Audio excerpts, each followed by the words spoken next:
Ladies and gentlemen, welcome to Life's Legends, a podcast where we talk about the stories that have shaped and guided us through life. I am Luke, your host, as I will be every week, and we will once again dive into a story that is important to one of our guests, to our very first guest. Probably fitting that this is my first guest, seeing as today I have on my wife, Shania. Say hi. Hi, everybody. So, Shania, we've already gone over your name. Would you like me just to call you Shania? Is that fine? That's perfect. Okay, I should have asked that probably before we did this, but here we are. So, Shania, in the intro part, I want to help people that are listening to this kind of get to know who's on the podcast, and this kind of helps us understand where worldviews come from and stuff like that. And some of this is just joke kind of questions, but some of it's a little more serious. So, Shania, how old are you? I'm 26. Nice. Shania, what is your favorite animal?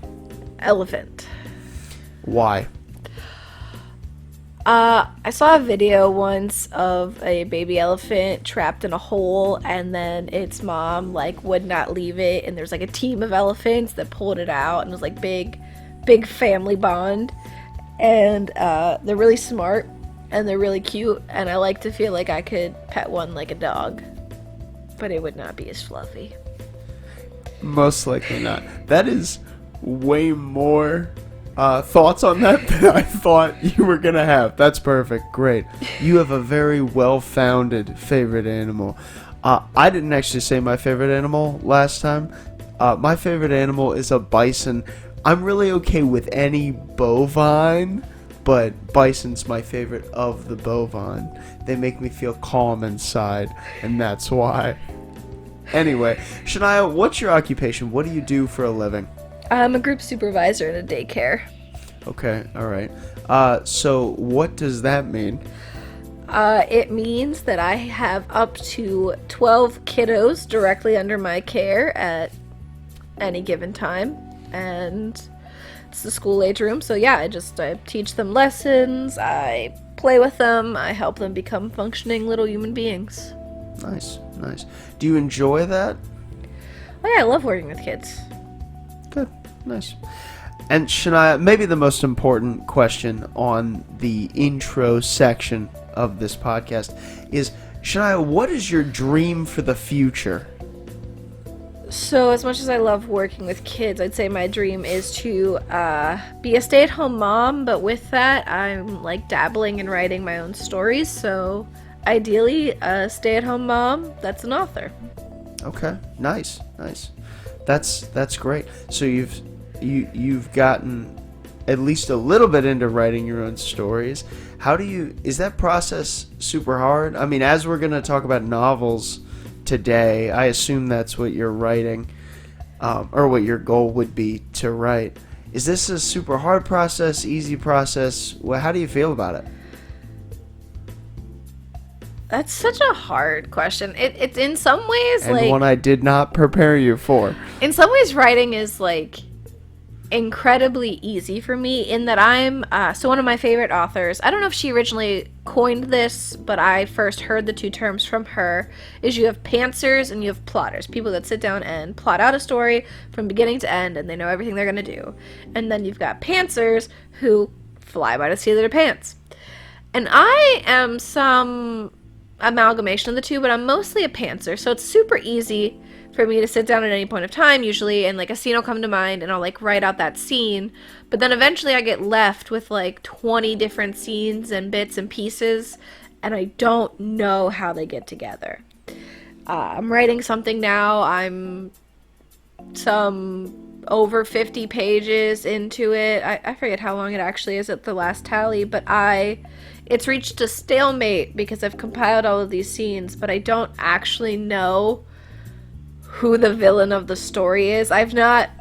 Yeah, that's a pretty important part, the main plot, some of the very key points, I'm I know that they go here because I wrote the scene, but I don't know how or why they go there. I know that they have this confrontation with the villain, but I've done nothing else with the villain. So it's, I don't know, writing is easy, making a cohesive story is hard, I guess. Sure, sure. Out of curiosity, I guess we haven't announced what series we're doing, but the author Suzanne Collins, to blow the lid off this, would give me a guess as to whether you think pantser or plotter in your definitions. Oh, plotter, 100% plotter. Good. That's what I would have guessed too, just based on the fact that it felt like these books were very much all part of one unit, but we'll get into that probably later. So, Shania, apart from the general intro questions, which you've answered flawlessly, passed, no problem. I like to talk about these icebreaker questions, and I ask these to get to know your story experience, how stories have shaped you and in what ways they've impacted you, and then getting into the story we'll be talking about today and why you ended up choosing that one. So, Shania, what is your favorite story medium? What way is a story presented that you just like the best? I guess I would say just like the traditionally published well, I don't want to say traditionally published, but like just like your regular standard novel. Yeah.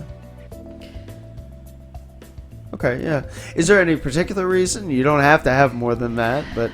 No, I think for me and how I work in taking stuff in, so like having read like movies I'll fade in and out on in my interest, like watching them, like they don't necessarily, I don't know that I've ever watched a movie that's had me like completely like sucked into it from beginning to end. Since knowing you, I've dabbled in manga here and there, and like the pictures, like I will tend to gloss over in favor of the words, so sometimes there's things that I'll miss that when I, talk with you or with other people reading that same manga, I'll be like, oh, I did not fully catch that. But when I'm reading books, especially if I'm really liking the story, there's something about that where I will disappear for hours on end. Like, I will be in that world fully immersed, and I don't know that I've ever had that experience elsewhere. Yeah, you devour novels in a way that I've never seen anyone devour novels. Like, you can read, like, a whole novel in a sitting. I don't think people normally do. I don't do that. Yeah, for I guess to give a perspective for the bookish people on, I got the last Harry Potter book the day it came out, like I was a midnight release girl, and I started reading it in the car on the way home, and I'm 26, this involved using street lights, so I was like reading sporadically with street lights, and I just continued reading, and I finished the first Harry Potter book by like 10, 11 in the morning. That's insane. And that was like a straight read through, which is probably not record breaking, but just to give you the level that I can both immerse myself and go. Yeah, that is impressive. So, Shania, what is your favorite individual story? This is such a hard question. It is such a complicated answer. It's very answer. hard. But as I just kind of referenced it with the midnight release thing, I feel like my default answer has always been Harry Potter. And I think that's just like, I don't know if it's like my ultimate favorite story, or if like you took all the pieces that I liked in stories. I don't know that Harry Potter has all of them, but it's like my nostalgic piece. Like, it has been my story, my tried and true, my comfort read for so long. And so I think it's, even if it doesn't have all of my favorite qualities anymore, it's just my favorite for what it was to me and what it continues to be. Yeah, I mean, my favorite's Naruto for a very similar reason. It's just stable like that, and it makes me feel good. So, okay, so Shania, that brings us to the question of who is your favorite character of all time? Again, a very hard question. Yeah, that was even harder to pick. I'm like thinking about this, and like I think the complicated thing doing these icebreakers is like I feel like I'm supposed to just be picking within the story I've chosen to talk about today. No. Which I haven't even gotten into yet. I did the Prince of Egypt last time, and my favorite villain was Gaston from Beauty and the Beast. These are very different experiences. Yeah, so I think I was trying to think. I was just going through. I think I came back to a character named Cameron or Cammy Morgan. She's from the Gallagher Girls series. The author I mentioned earlier with the pantser plotter thing, Allie Carter. That's one of her characters. She is a teen girl that goes to a school for spies. And it's a whole, like, the first book starts off with her, like, trying to navigate this, like, normal life, like, try to leave the spy life behind. And then it just continues from there. No spoilers, but there's something so relatable about this girl who, like, is like that very average blend-in character in a way, but like that is her strength because she's a spy. And I don't know, I don't know. There's just something cool to how she like exists, and it's like I think like the epitome of what like teen me wanted to be, maybe. Nice, that's great. There's nothing wrong with that. That's great.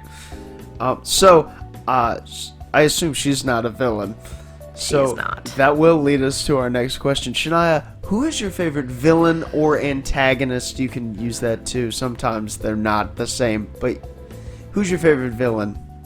I cannot answer this question. I hate villains. I am the worst. It's just like well, I mean, I don't know that it's the greatest sin to not like the bad guy. I think that's okay. But like I hear people all the time, and I'm like, they'll pick favorite villains for different reasons. And sure, there's complex villains, there's sympathetic villains, but I don't know. I don't think I've ever like really like encountered a villain that I've just loved. I know like in reading stories, despite like my hatred of villains or like not really being into finding them cool, I feel like the type of villain is like the one that's just like insanely monstrous, because something about them just makes my brain go whoa. So that can be like brute strength monster, or that can be like the snakiest snake we've ever seen. But yeah, I don't really have a favorite villain. I don't know. Okay, just not a villain person. That's okay. I heavily disagree, but that's okay. That's great.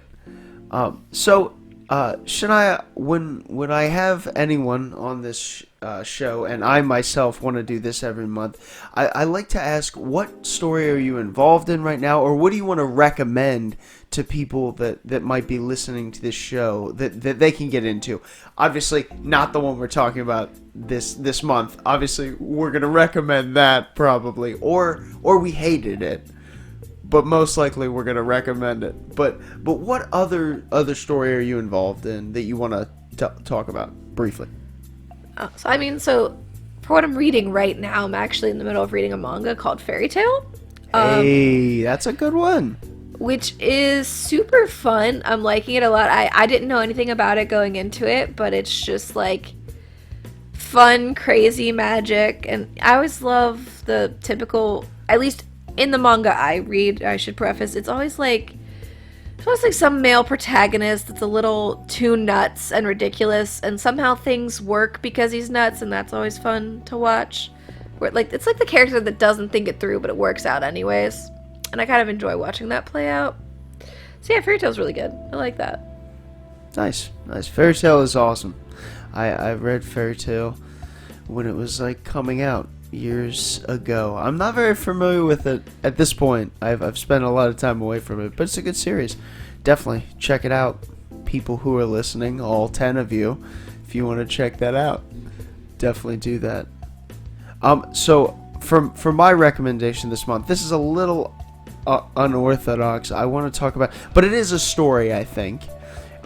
So there is a rapper, a Christian rapper, so do what you want with that information, named KB, the letters. And I've liked him for years. I've followed a little bit of his music, and He recently put out an album, and on that album there are two songs called "The Art of Drifting" and "The Art of Hope," and the songs kind of run into each other. They're essentially one story about a guy who's in ministry. In this case, music, because that's what he knows, right? He's in ministry, and he just gets caught up in the struggle of life and drifts slowly away from God and from the passion that he had, and it just descends throughout the first song. But then the Art of Hope comes back and shows you kind of the renewal that God can bring to that situation. It's very good. It affected me very deeply this week. And so if you haven't heard these two songs, definitely go listen to them. Christian or not Christian, I think it'll give you an interesting insight maybe into ministers, even if you're not Christian. Because unfortunately we see, pastors and other people going different directions all the time. So this is a good tool, I think, to even kind of wrap your head around that. So I wanted to reference that one this month. So Shania, this month we're going to talk about the Hunger Games. What we specifically mean when we're talking about that is we're going to talk about the trilogy of books: The Hunger Games, Catching Fire, and Mockingjay. We won't avoid... Okay, you're going to have to help me. What's the prequel novel? A Ballad of Songbirds and Snakes. Sure, we won't avoid that, but I haven't read that yet. You have, I know, so you feel free to use spoilers for that too. And I haven't watched the movies recently, but I did watch a little bit of the first one before we recorded. And I'm sure we'll talk a little bit about that when we get to the medium part of the podcast. But first, what made you choose The Hunger Games?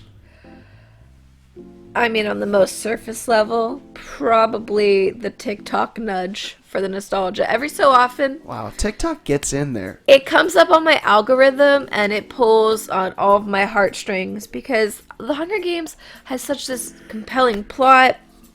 The characters are tragic and beautiful, and, the love storyline, the Gale slander, all of it.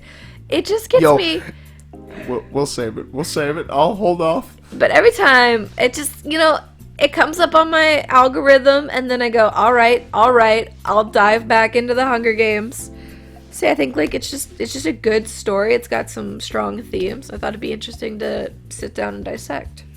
And it really is a great story. It was an incredible story, great for me to read through, because I had never read the books. When did you first experience this story? When did you first read it?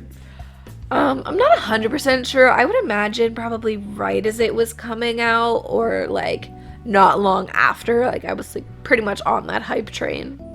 Nice. Well, great. Well, we will get right into the meat after a short intermission. Okay, so without too much fanfare here, let's get into the meat of the story of the Hunger Games. And as I said last month, and I'll say probably in every one of these, we can break almost all stories down into three elements that we talk about in the section that I have titled the meat of the story and of the podcast, really. And those three are characters, setting, and plot. And so we'll take those three just in that order. So we'll start with the characters, and obviously the most prominent of characters in any story is the protagonist. So, Shania, how do you feel about Katniss?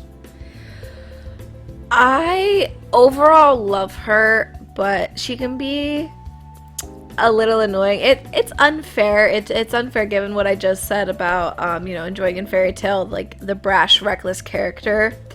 Because when Katniss acts brash and rushes into a decision, which is a big iconic part of her character sometimes, I get so frustrated, and I think that's because when she's level-headed and thinking clearly, she does so well. She ends up shooting herself in the foot. But I guess it's not even all the time. She's had some really brash moments where she just, like, spontaneously decides to do things. And she does really well with that, so... I don't know, sometimes she's cringy, I guess, in how I watch her interact. But, overall, I love her. Yeah, I think the main problem there might be that it's harder to be brash like that and like bold in this setting. So it's easier for, like you mentioned, Fairy Tail, it's easier for Natsu to be like that because he's in a shonen manga. And those are made for brashness because he is like superpowered. But Katniss is like a real person living in a real kind of like our people world. Obviously much different, but it's harder to be that in that kind of setting. I think that's what it is, and even in like the context of the story, when she is in the arena, or she's more directly like under the controller, like directly with like not directly with, but directly, like, more directly under President Snow. Like, she's really bad at playing the game. So when she's too bold and too brash, I'm like, Katniss, you are ruining your chances. But once she is sort of free on her own, she's interacting with Coin, and then, like, I'm pretty much full steam ahead on all of her brash choices after that, I feel like. Because now she's at a place where she's got to carve her own path. So I feel like just like the difference, like cringing and being like, Katniss, you're not playing by the rules. This is going to go badly for everyone in your story. To Katniss, you're defining your own rules. Be as bold as you want to be, girl. I think, too, this whole story positions Katniss always in a position where she is well over her head. She's not in a position of strength, I think, at any point in all three of these books. She's always out of her element. She's just in a dangerous situation almost all the time. And this is another thing that would not be easy to make those brash decisions when you're not in control of anything going on around you. And we see that in all three books, that she's kind of in that setting. I personally actually found Katniss very, very relatable. I'm wondering if you found Katniss relatable. Yeah, tell me a little bit. No, I mean, it's not surprising that you found her relatable, but I think you found her relatable for the same reason I don't, and that's that she's too pragmatic. Oh, she's so pragmatic. She's the perfect level of pragmatic. Maybe too much. She's too much, and she recognizes that. But I think it's almost obviously I do not want to reduce the Hunger Games down to the love triangle that exists within it. But there is a scene. Which is the worst part of the Hunger Games. But we'll talk about that later. It's compelling in its own right. But there's a scene where Gale and Peeta are talking about Katniss, and they're talking about who's gonna get her, basically. You know, it's more complicated than that, but they're having this discussion, and Gale makes the statement that Katniss will choose the one she can't live without.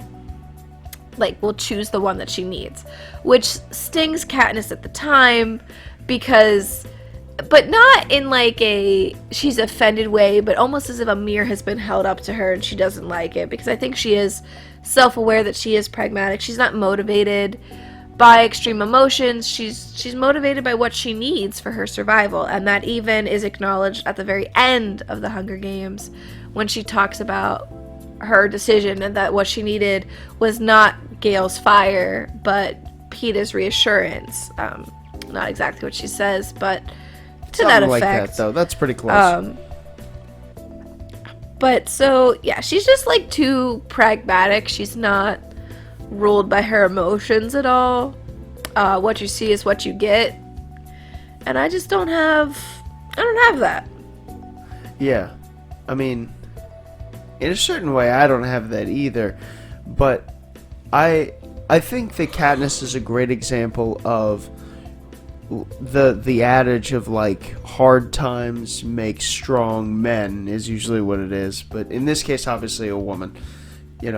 So like she has grown up in conditions I can't imagine. I can't even fathom.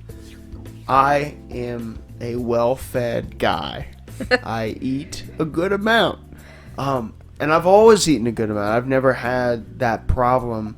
But so to imagine not knowing if you're going to eat and only being able to eat because you have this ability to hunt, because you had to develop that at such a young age just so your family could eat. These are situations I can't relate to at all. And this is, I think, bound to make someone pragmatic, I think.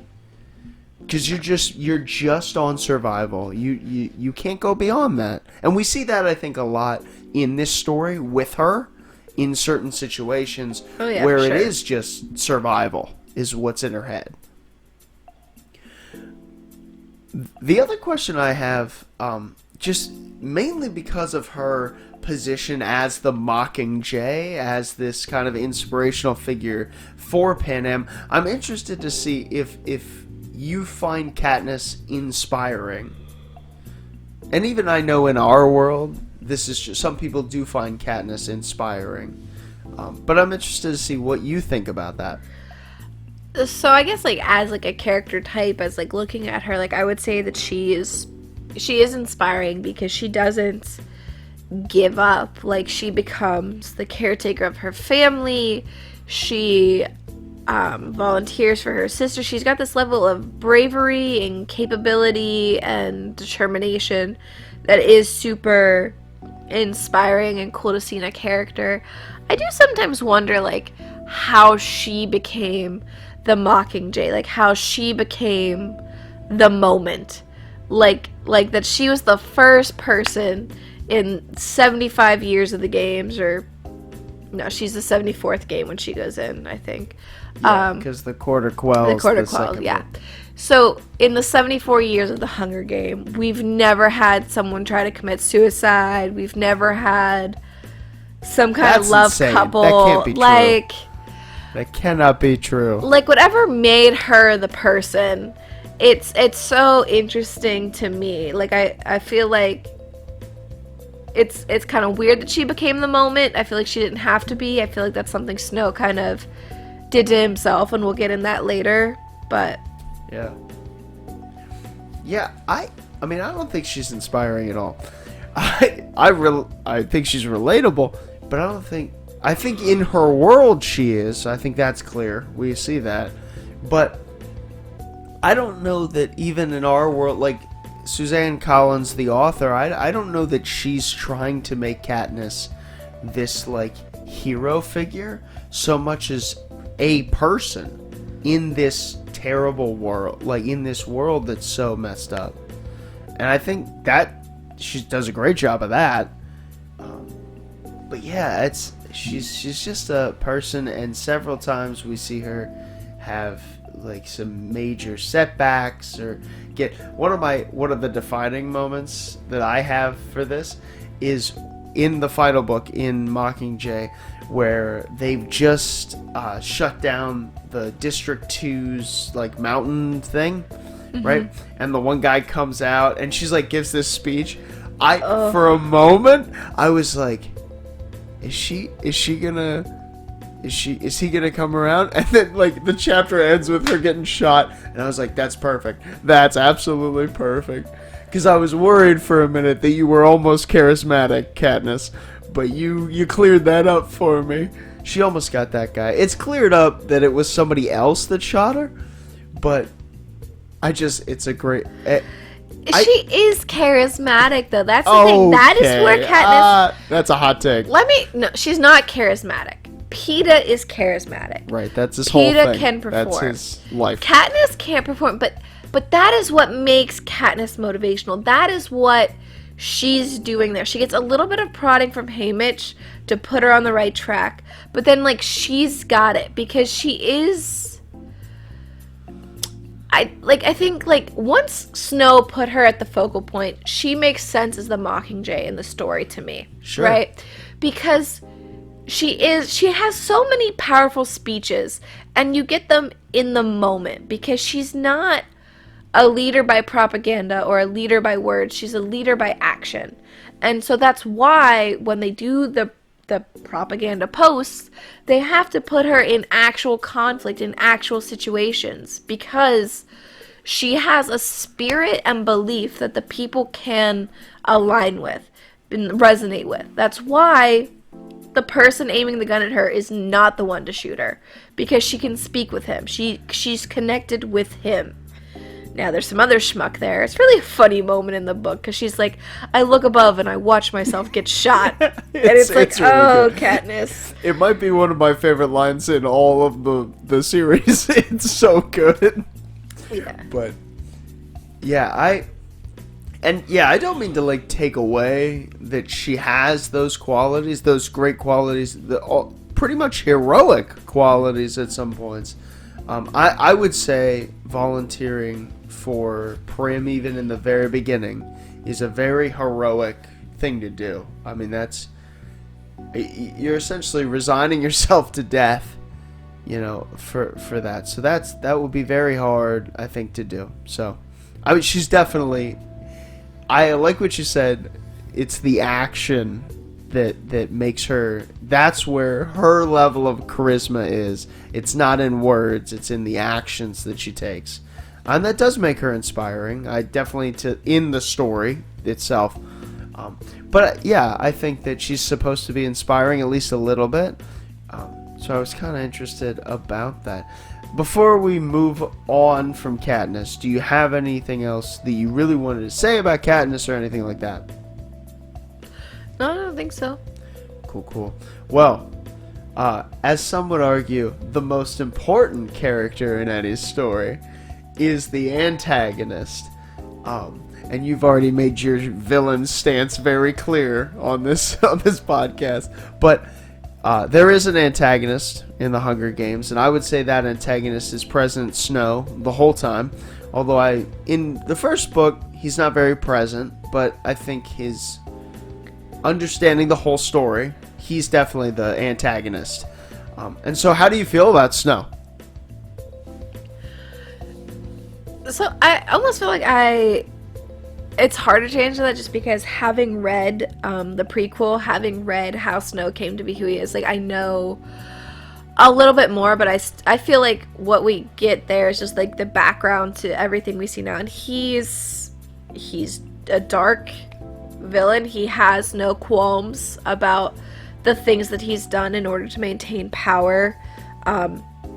He's evil. He's a good villain. He makes he kind of meets the criteria I talked about for the villains that like impress me. Is he's a snake. He's got that crazy control. You don't know how far his reach is. Somehow he knows about the kiss between Gale and Katniss when they feel like they're in private.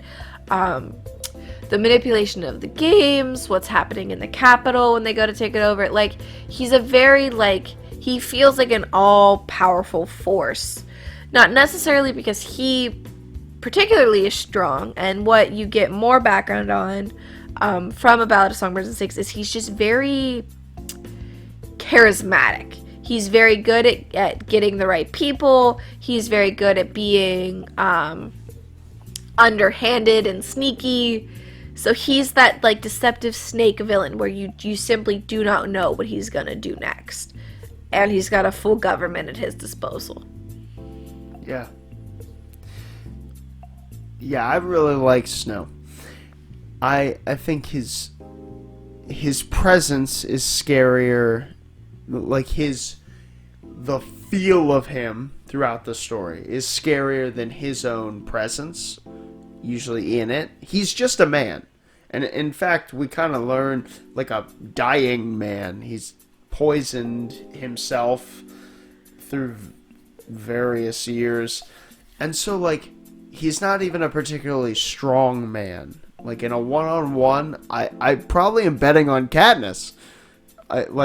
If that was the only problem, but it's his presence and stuff like the one rose in Mockingjay that's on the dresser. Is it the dresser in her room or? Yeah, or it's in her house regardless. Yeah. I believe it's in her room, but Like, it's those things that make Snow scary. But, and you kind of already, did you already answer, is he a good villain? yes, I think he's an excellent Yeah. villain. Yeah. Do you think he's an intimidating villain? Did he strike you? Did he intimidate you? Well, yeah, I think as like with what I said before, like is it like if I were in a room with him, would I be afraid of him hurting me? Like that kind of like physically threatening himself. No. But I mean, or maybe, but probably not so much. But again, it's just his power, it's his reach. It's the understanding, just like with what we see with what happens with PETA and with Annie. Like, he's willing to do whatever it takes to break them down, and he knows how to do it. Like, he's inhumane. Yeah. He also, and we'll talk about Coin too at some point, but what I like is nothing he did seemed insane to me. Certainly inhumane, for sure. But you can see the logic every time. You understand why he's doing it, and he just has no human emotion. Like the main difference, you know, as an antagonist, he's serving as a foil in some ways to Katniss, his protagonist. And the main difference, I think, between them is this, like, sense of morality and human life being of value, right? Because Snow, it's not really of much value at all, it seems. Whereas Katniss, it's of a very high value. And it starts as, like, Prim and her family and Gale.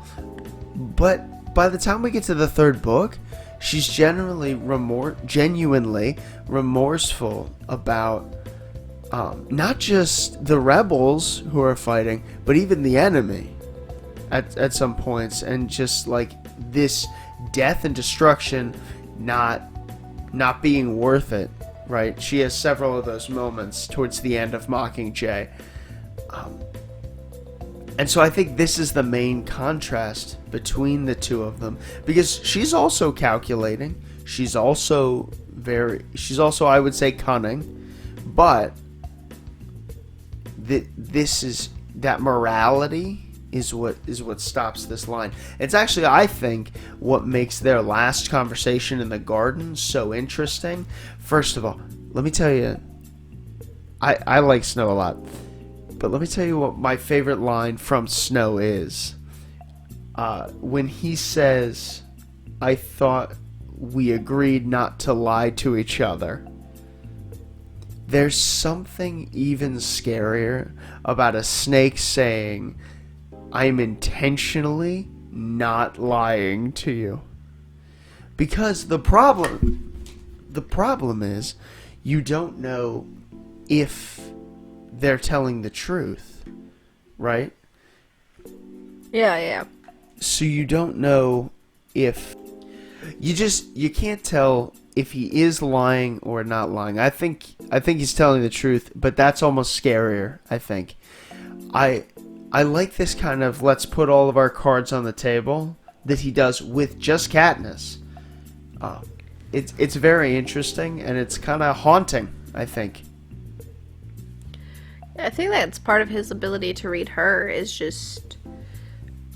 I almost feel like I'm not a person that's, like, very good at being, like, charismatic or deceptive. Like, I'm very, like, tell the truth always. Honest like, to a fault. Compulsively do so.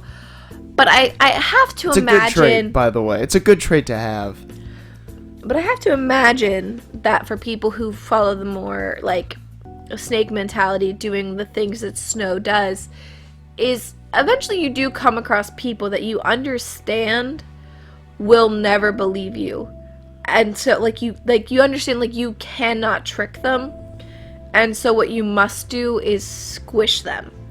So I do think when he talks to Katniss, he is openly honest the whole time, and it's literally just a brute strength competition. May the best one win. Yeah. It's very good. I think he's a great antagonist for the series, for sure. Did you have anything else to add about Snow before we move on? No. Okay, well, luckily, we only have 3 novels worth of characters to talk about, so pretty small. Now, I've given you, like, a list of characters that I'm going to ask you about. We're kind of going to, like, just go through them. And if there's any other characters, when we get to the end, we can talk about those, too. These are just the ones I want to discuss, because I think they're important to the story. So, how do you feel about Peeta? He's perfect. Oh, he's real good. I love him. Would die for him. In the words of Haymitch, anyone could live 100 lives and never deserve that boy. That's true. I mean, he's specifically calling out Katniss, but I think it's applicable to all people. So it looks like you're good. I have one negative about Peeta. Are you ready? I suppose. He is absolutely useless in all combat scenarios. No, he's not. No, he's not. No, he's not. One thing. Give me one feat. Give me one thing that Peeta has done. Okay. On screen. Well, okay, you know what I mean. In the pages. And here is why you're not going to find it on the pages. We have a first person POV, and we have got Peeta, who is a lot more good-natured than Katniss. But Peeta is capable. Peeta squares up against a career and ends up with only 1 leg injury. It's deep. It's not good. But It's bad. It's so bad. It's death. But he gets away. Yeah, that's impressive. He gets away. We know who Cato is, especially for the fact that Peeta was pretending to be on his side, and then clearly we had a moment of betrayal here. Cato would have been sadistic. So it's not like, oh, I'm just gonna leave you here to bleed out. Like, Peeta got away. I mean, that is kind of also sadistic. Let's not... Right, but I get what you're saying. And so there's that. So Peeta held his own. Peeta is strong. Yeah. I'm not saying he can't, like, do things. I'm saying he's always dead weight. Every time we meet him, we encounter him in the games, in the battle, in the Capitol. He's always, like, not a combatant. Something has hindered him every time. I just want to see him knock somebody's head in, is what I want. Well, I mean, he did strangle Katniss, you know, the one time we get to see his physical prowess. This is what I'm talking about. But I think that's the point of Peeta's character. So, he, in the first book, you know, he just wants to protect Katniss. That's really what he's thinking about what he's doing. So he aligns himself with the careers. He isn't trying to kill anyone. He's just trying to protect her. So he's a little more difficult because he's also not experienced. He doesn't know how to do the survivalist thing because he's been a baker's kid. So yeah, he does seem a little more like dead weightish in the first book, but at the same time, he is super crucial to Katniss and how she is in the protective vibes and like the emotional connection there. And then in Catching Fire, he can't swim. He is so physically nerfed in comparison. That's what I'm saying. I think maybe to make Katniss look better, but it just seems like he's got this problem of always being dead weight at different points. Now, never on the inspiration front. So I think about in Catching Fire, it's him that goes to Haymitch and Katniss and says, "We gotta train. Like, we gotta get ready to go back in this thing." Like, and without him, I assume they both would have just been drunk on the floor. Yes, but I feel like I don't like this dead weight. I feel like it's better to say he carries a different weight because he's very capable. He's got his own driving force. He does his own thing, but like because he does hold his own. He does do combat and things when they're taking the capital, when he's on the ground with Katniss, and he's doing that while battling the demons in his brain. It is really regrettable that I feel like it's been a little longer for me reading the series, but the only on-screen physical violence you really see from Peeta is the 2 times he attempts to kill Katniss. I don't love that for him, but I don't know, I wouldn't call him dead weight. But he's just dead weight in the sense that he is the emotional counterpart of our pragmatic lead. Yeah. Yep. Yeah. All of that said, I really like Peeta. I think Peeta's a great character. I think Peeta is crucial to the survival of everything outside of the ring. Outside of combat, Peeta, if Peeta wasn't here, we'd be dead. So, like, he's very crucial even to their survival, just not in that combat sense. And you kind of even mentioned this, like, he's the baker's kid. He has eaten his whole life. It's one of the reasons why he's so strong. He's as strong as he is because he hasn't struggled in the same way. And so, yeah, I mean, he carries a different weight. I say he's dead weight. That's obviously a drastic, scenario. He just finds himself in these positions in both games where, like, when he runs into the force field in Catching Fire, I was like, oh boy, here we go again. I knew we were going to be carrying Peeta for a little while.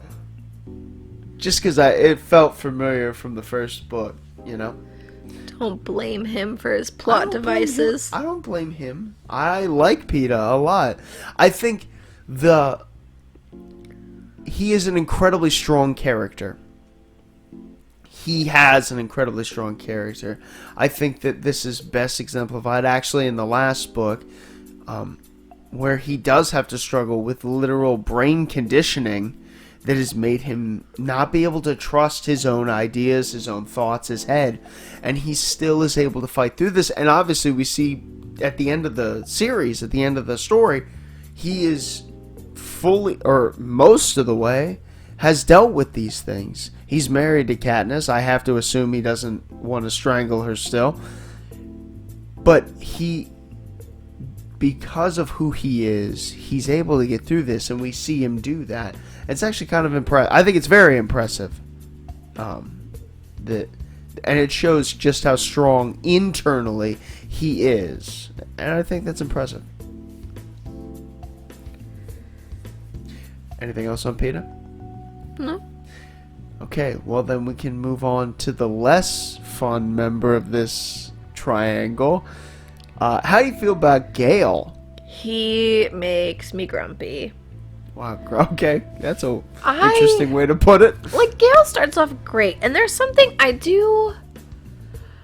I love the team that he and Katniss are. They have, like, really cool moments where they're just so in sync, and that's really cool. And that's, like, a fun dynamic to watch. But he's too similar to Katniss and so consumed with hate. And so it's just, maybe I could enjoy him on his own, but, like, as he's paired with Katniss, it's just frustrating the way that he seems to punish her and, like, treat her. Like, I don't love that, like, they so I think, because if you analyze the dynamic, and maybe we'll get into this later, more of, like, the love triangle vibe or whatever, but, like, the dynamic is, I think, for Katniss, it was never, like, she was never thinking romantically. Like, she never had interest in developing anything with anyone. She's too pragmatic. She's been hurt too much. She's very emotionally closed off. She's literally, like, looking at survival. And Gale becomes integral for that. They're friends. They work together. But she's not thinking that way. And he's not thinking that way. We know that he's had other relationships, so it's not like he's been quietly pining the whole time he's known her. But he doesn't realize he might like her or have any kind of romantic feeling until a flirtatious comment is sent her way. And then he realizes he minds and has an attraction to her, which, okay, like kind of irks me conceptually, but I'll allow it. But 6 months, 6 months he sits on that and doesn't act on it in any way. That's not that surprising to me. That kind of, it makes sense for who Gale is.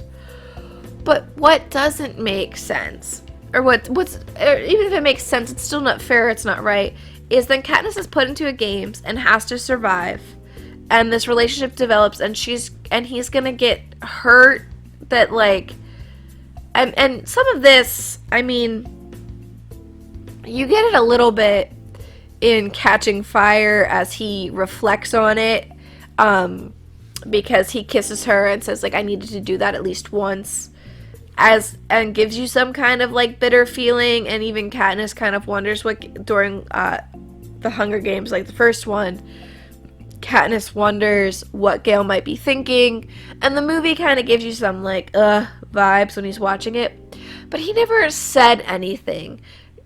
Katniss did not owe him anything, but his attitude is like she's betrayed him in some way. Well, and yeah, because he's the worst. And then that continues. Even, they get through, and when they're together, like, there's a war going on. There's a rebellion happening. There are people held prisoner. But Gale still finds the time to say things like, I'll never have a chance as long as he's captured. He sure does. He'll say things like, I knew you'd kiss me. You always kiss me when I'm hurt. Yuck. She's emotional, kisses him for comfort. And this is a little more respectable, where he's like, it's the same as kissing a drunk person. It doesn't count. But he's still, look, I get it. Your feelings don't die just because you're in a rebellion. Like, you still love someone. You don't know when it's your last day, so you want to have that connection. There's part of me that gets it. But if you really loved her, if you really cared, you would understand. Maybe Katniss doesn't have the space for your emotional mess. He was jealous of Finnick. Finnick, who's in love with Annie. Finnick, who's traumatized.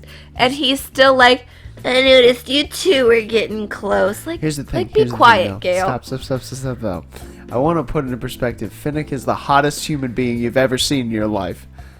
I don't care what he's saying. I don't care if he's like, hey, you dropped this penny. I'm a little worried, because he is the hottest human being in the world. Peeta's not concerned about it. Peeta was unbothered. Of course he's not concerned. We stand an unbothered king. And that quote is perfect. I think Gale, the more, and this is kind of funny, the more I see of Gale, the less I like Gale. The first book, The Hunger Games, the book, I felt great about Gale. I was like, nice. You're going to hold down the fort. You're going to make sure the family doesn't starve to death. I love that about you, Gale.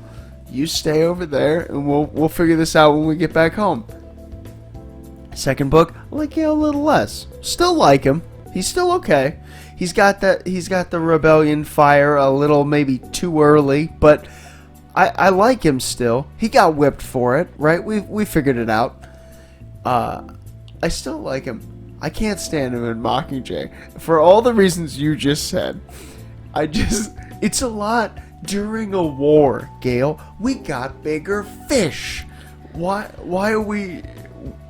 Why?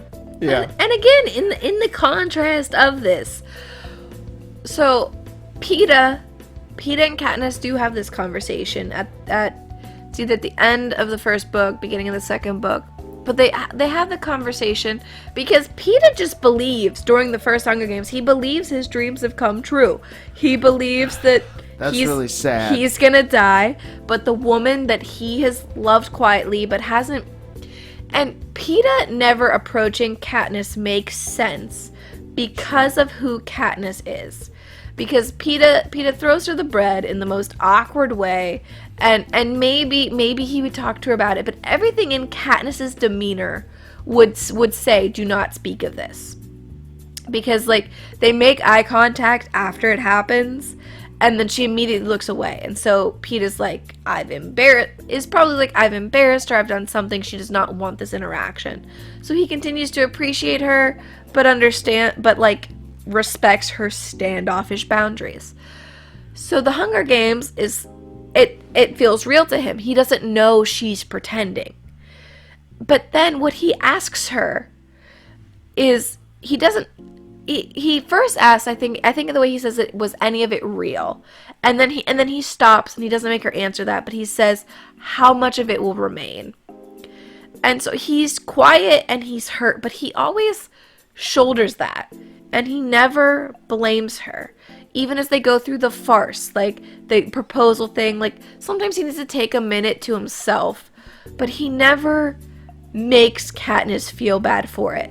And Katniss feels bad because he never makes her feel bad. Like, it's just so different. Well, I think that's a difference in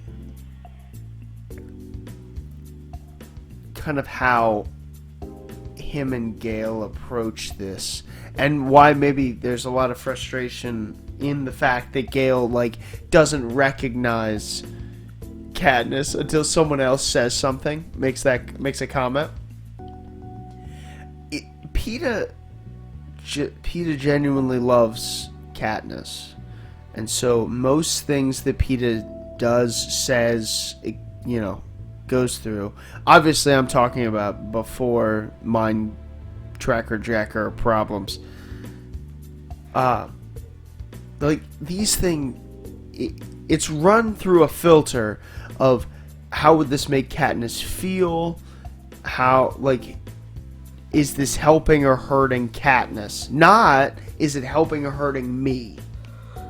And that's, I think, makes the world a difference. That's why he says things like that. He's not putting it on her because he's not going to put anything on her because he actually loves her.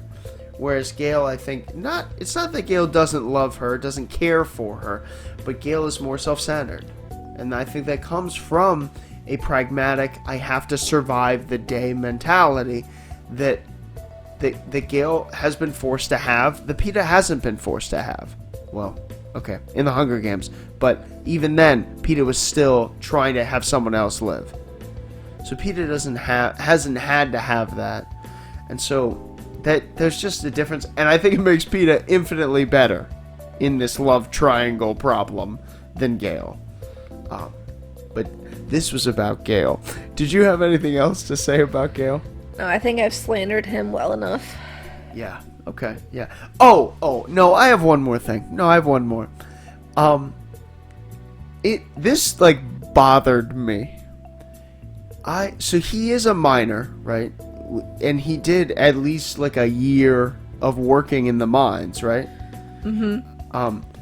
So they get to a rock fortress, and he says, yeah. So not only has he worked in the mines, does he know what it feels like to be in a mine, but his father died in a mine, right? Yes. Yeah.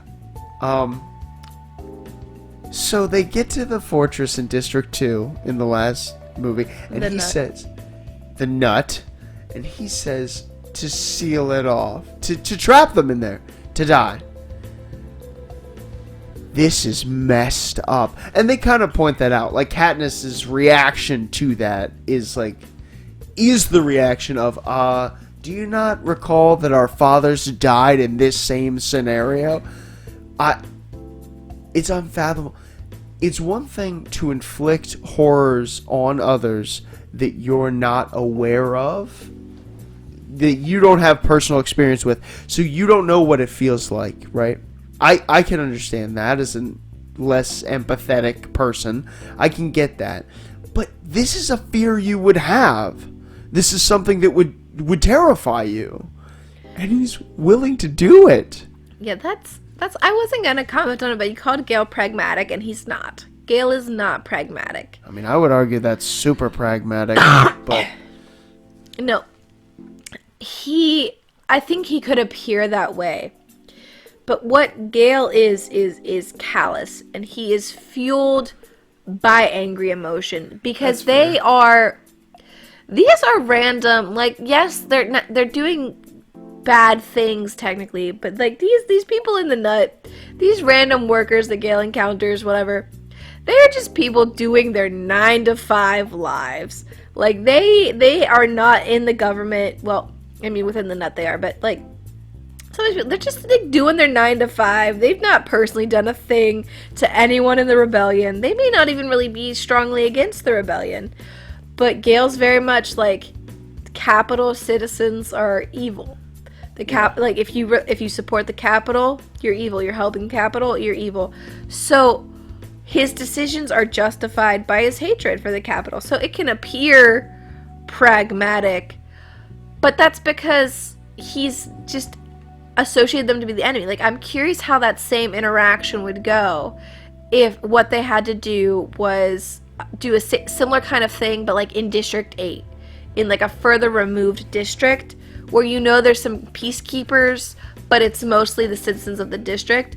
I'm curious if he would be as callous as he is with District 2, that we know is a capital favorite city, and has always been support. So I don't know if he's pragmatic as much as he is hateful.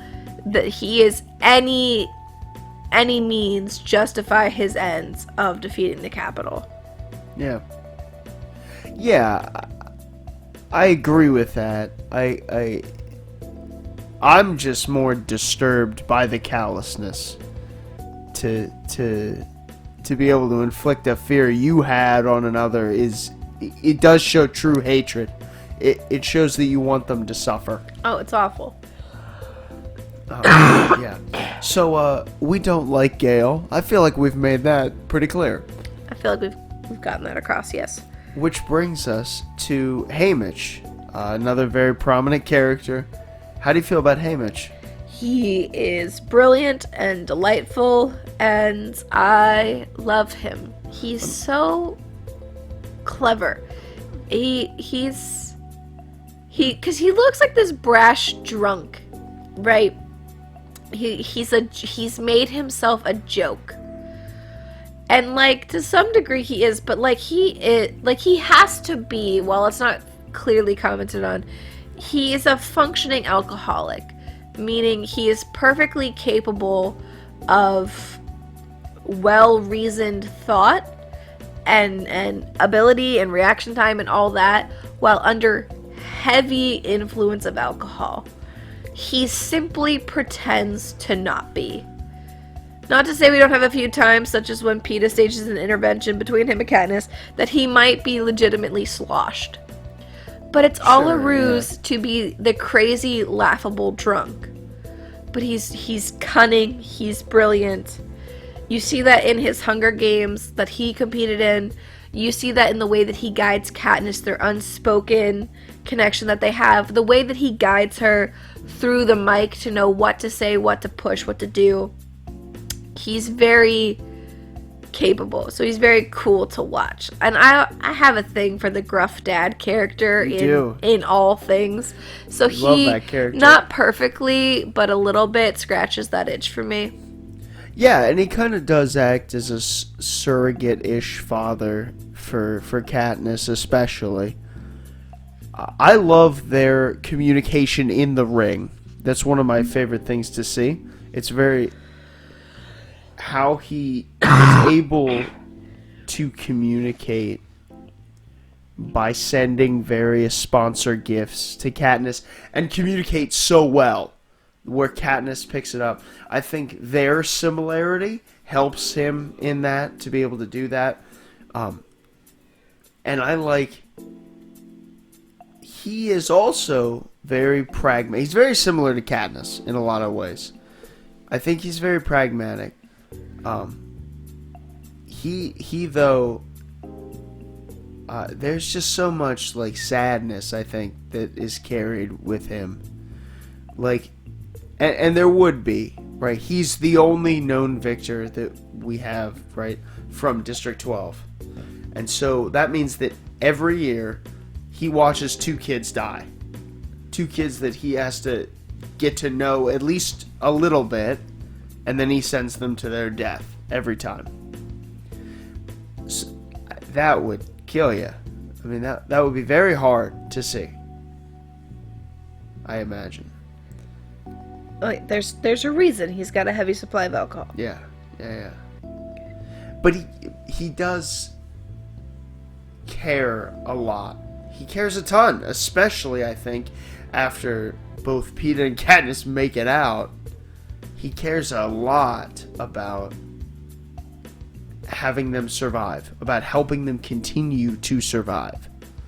Obviously, making the whole plan with Plutarch to get them out of the Quarter Quell. I just like Haymitch. I think he's a very sympathetic character. Yeah, he's cool. Yeah, it's really cool. I agree. Do you have anything else to say about him? I feel weird not saying more about him because, like, he is one of my favorite characters. I don't want to spoil it for the end where we say who our favorite characters are, but he's one of my favorites. But that's pretty much all I got. Yeah.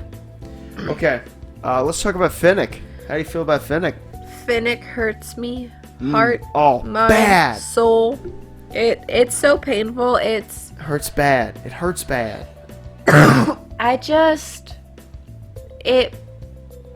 It's so hard to like know his story because I remember as you were reading it and talking to me about it, and you were like, "Oh, Finnick uses women the way Haymitch uses alcohol," and I was like, "Oh, sweet man, you do not even know the half of this pain." And just to know what Finnick's been through, the way he was sold, that the person he loves is someone who has severe PTSD and is very trapped in flashbacks, but like that he could have his pick of anyone and he loves her. He's such a good friend to Katniss as he's barely keeping it together but gives her the piece of rope and that bond that they have, and just like the good friend that he is in the short time that he knows her. It is so great. The love between him and Annie is like so beautiful, and then tragic. His death Ugh. hurts so bad. His death hurts so bad. Learning that there's a baby at the end, I don't know. That hurts more. I don't know if that makes it less or more. It's like Annie's not alone, but we'll never see Finnick be a dad. I don't know if Finnick knew he was gonna be a dad. I'm gonna guess no. It's just so heart-wrenching. But it's like I think he's such an emotional character, but if like you actually like looked at Finnick, he's also such like a cool character. Like he is the youngest winner of the games at 14. Oh, he's incredible. So he's a monster with a trident. Like there's just so much good there. Yeah, he's incredible.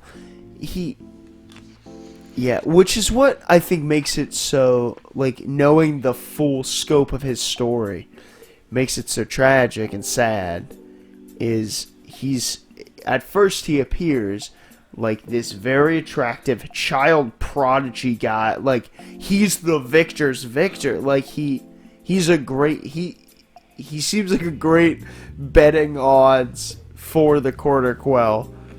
Like, but to know that he's not this, like, ladies' man that they think, you know, he's been actively sold like that. And then to die, like, when he died, I wasn't doing a head count when they came up out of the sewer, until she was like, and like I saw Finnick or heard Finnick or something like that down there with whatever the lizard mutts were. Can I also say, maybe the worst word I've ever seen in print is mutation. Am I saying that right? Mutation. That's a terrible word. It looks fine in print, but like mutation is terrible to say. Anyway, that's not the point. Yeah, Finnick's incredibly tragic. Yeah, it's. I love his introduction. I love his like sugar cube. He's a weirdo, and that's perfect. It's so good. He's not even a weirdo. He's just his persona. What he does live up for the public. What Snow thinks is going on is he just like lives up the flirtatious. Like he does. It's his survival mechanism. Yeah. He's a flirt. Yeah, I mean he's alive. I do love the iconic. I think it's Boggs like makes some kind of comment about seeing Finnick naked, and that makes me laugh. That moment in Mockingjay. Oh, yeah, to Katniss. That's really good. Yeah.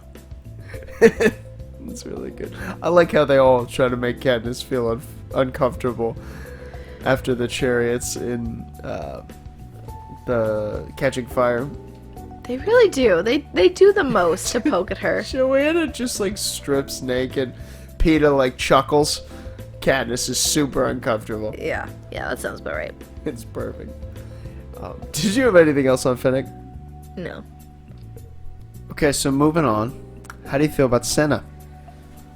I have a strong affection for Cinna, but I don't like...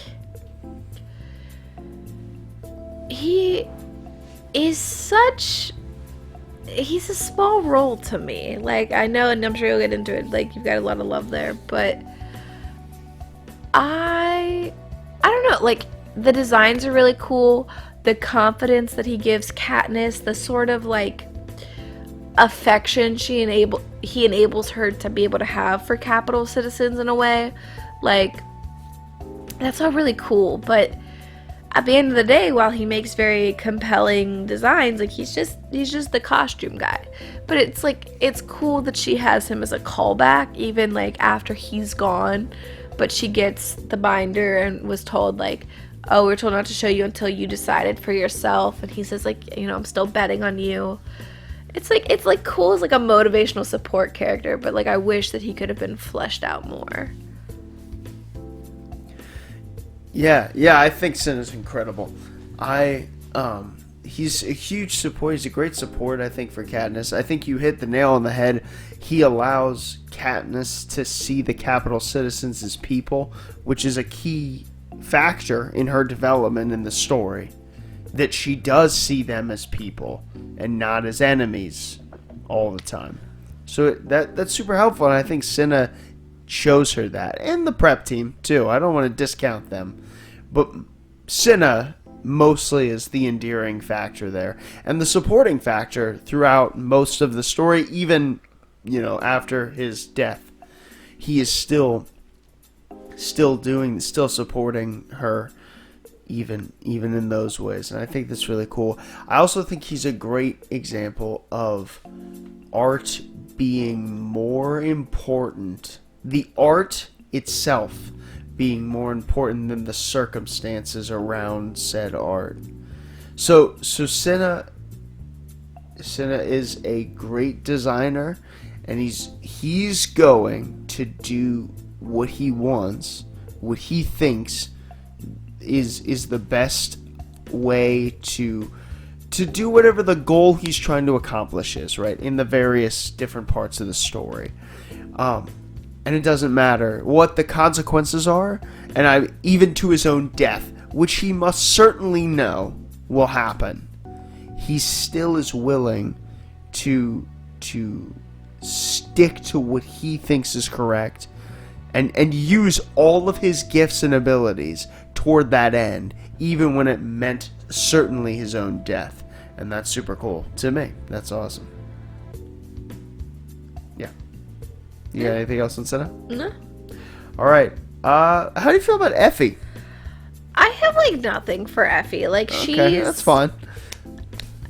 A little annoying, mildly endearing, maybe sometimes. She doesn't really do anything for me because she's not helpful for the plot.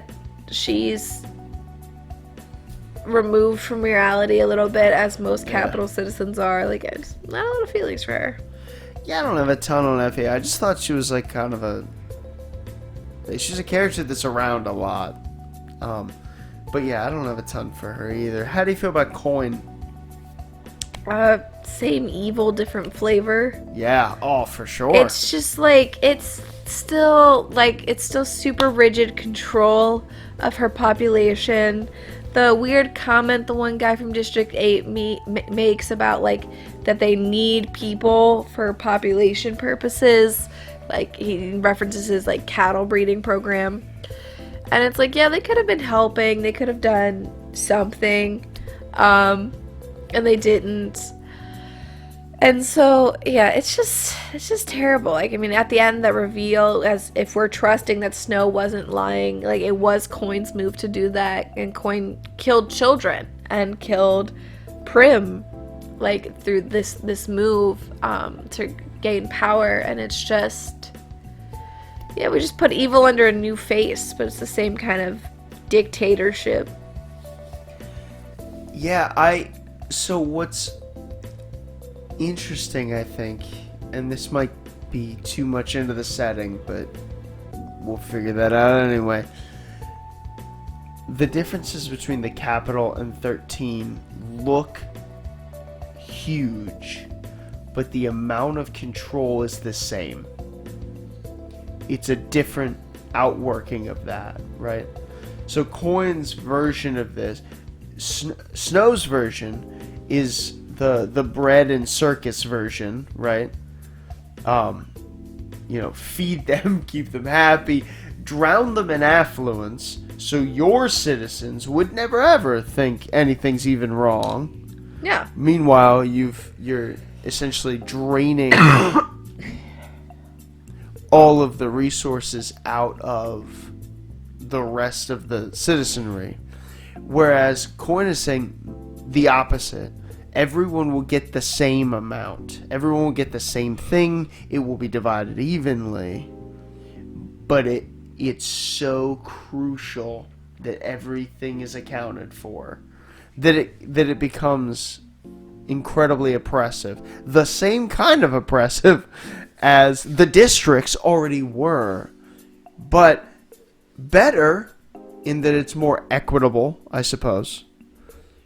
But the control level is still there. And so Coin, as a character, is as controlling, is not really, in my view, is no different morally at all from Snow. Yeah, and they both have their own unique ways of hiding, because Snow, like you said, is hiding behind the fanfare. He is hiding behind... The Capital is so detached from the reality of the districts, because you don't see the poverty when you're focused on the party. But then Coin, to some degree, I think that her control is necessary, in the sense they're trying to remain hidden. They don't want to start a conflict with the Capital. Sure. And, when you're living underground, there are some greater restrictions to things. But it's to a level and to a degree that it's not necessary, but she's trusted up all under fear. Yeah. So, yeah, it's literally just two different methods to the same end. Yeah. She's a very interesting character, but do you have anything else on her? No. Alright, how do you feel about Plutarch? Plutarch, again, is kind of like a neutral. Like, he's... Yeah.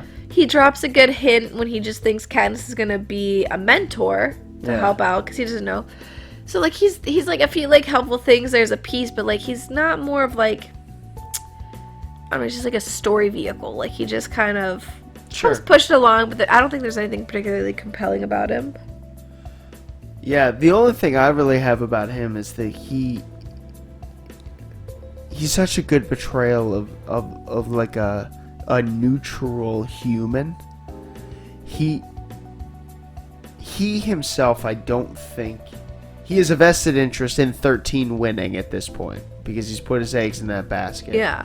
But it seems like, up until that, his eggs were divided between two baskets, right? Because he is made the head game maker for the last game. So he has to be in good standing with Snow, with the government of the Capital, for him to be placed in that position. True. And obviously, he was planning this kind of defection coup thing that's going on. But he's not a good guy. I think Mockingjay makes it clear. He's not a good guy. He's not a guy that can understand the pain of those around him at all. He is a game maker through and through. Like, he is about the show. And if the show, it doesn't matter to him if the show is real or fake. It doesn't matter, like, if we're acting or if people are really getting blown up. It's about the show. Either way, he wants it to be a good show. Which is interesting because I think it's similar to Cinna. I think it's similar to this. The art takes precedent movement, but done in such a drastically different way, whereas Cinna has used his art to implement his morals. Plutarch has drained himself of morals so that he can pursue this art. I'm not sure if I agree with that. Maybe I'm a little like foggier on the Plutarch details, but I would say so. I mean, you could lean towards him being a bad guy, given that he's risen to the point that he's chosen to be a game maker. But you don't know how long we've been in this in the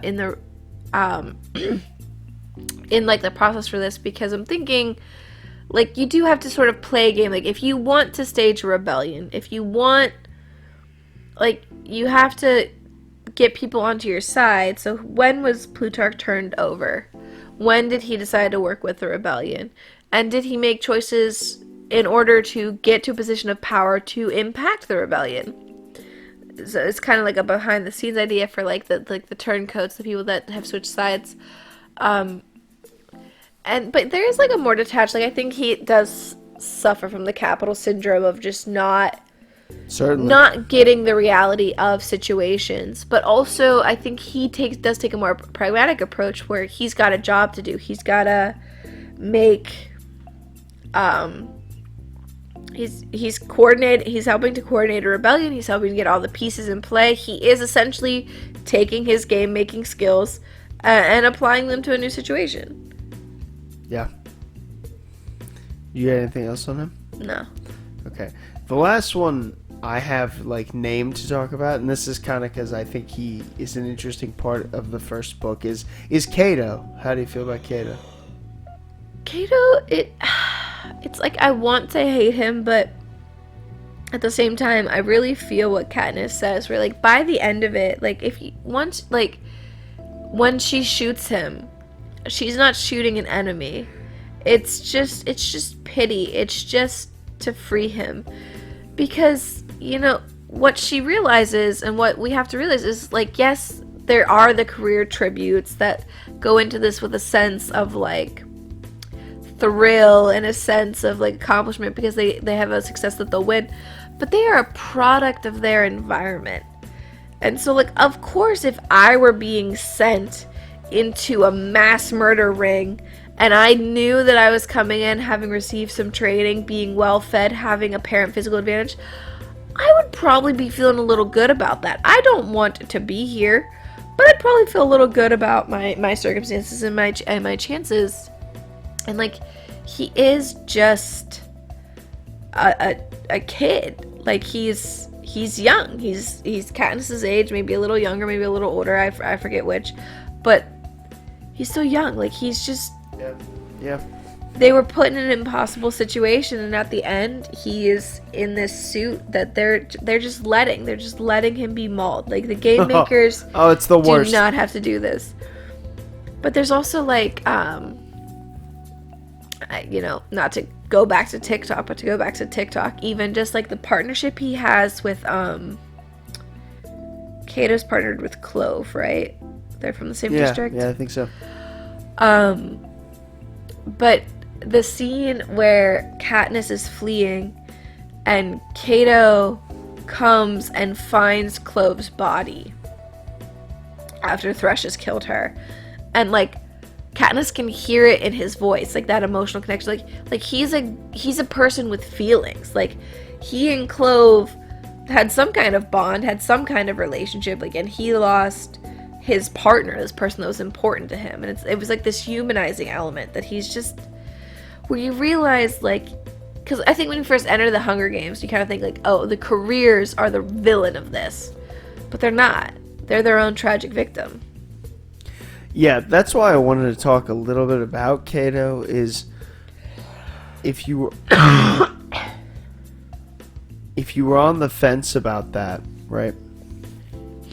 If about them being the villains, I think his end, his being mauled by the mutations, his being mauled by them, and like having the suit on that prevents his death from being mauled by them, like, is such a clear picture of, like, he's not the villain, he's a victim just like the rest of them.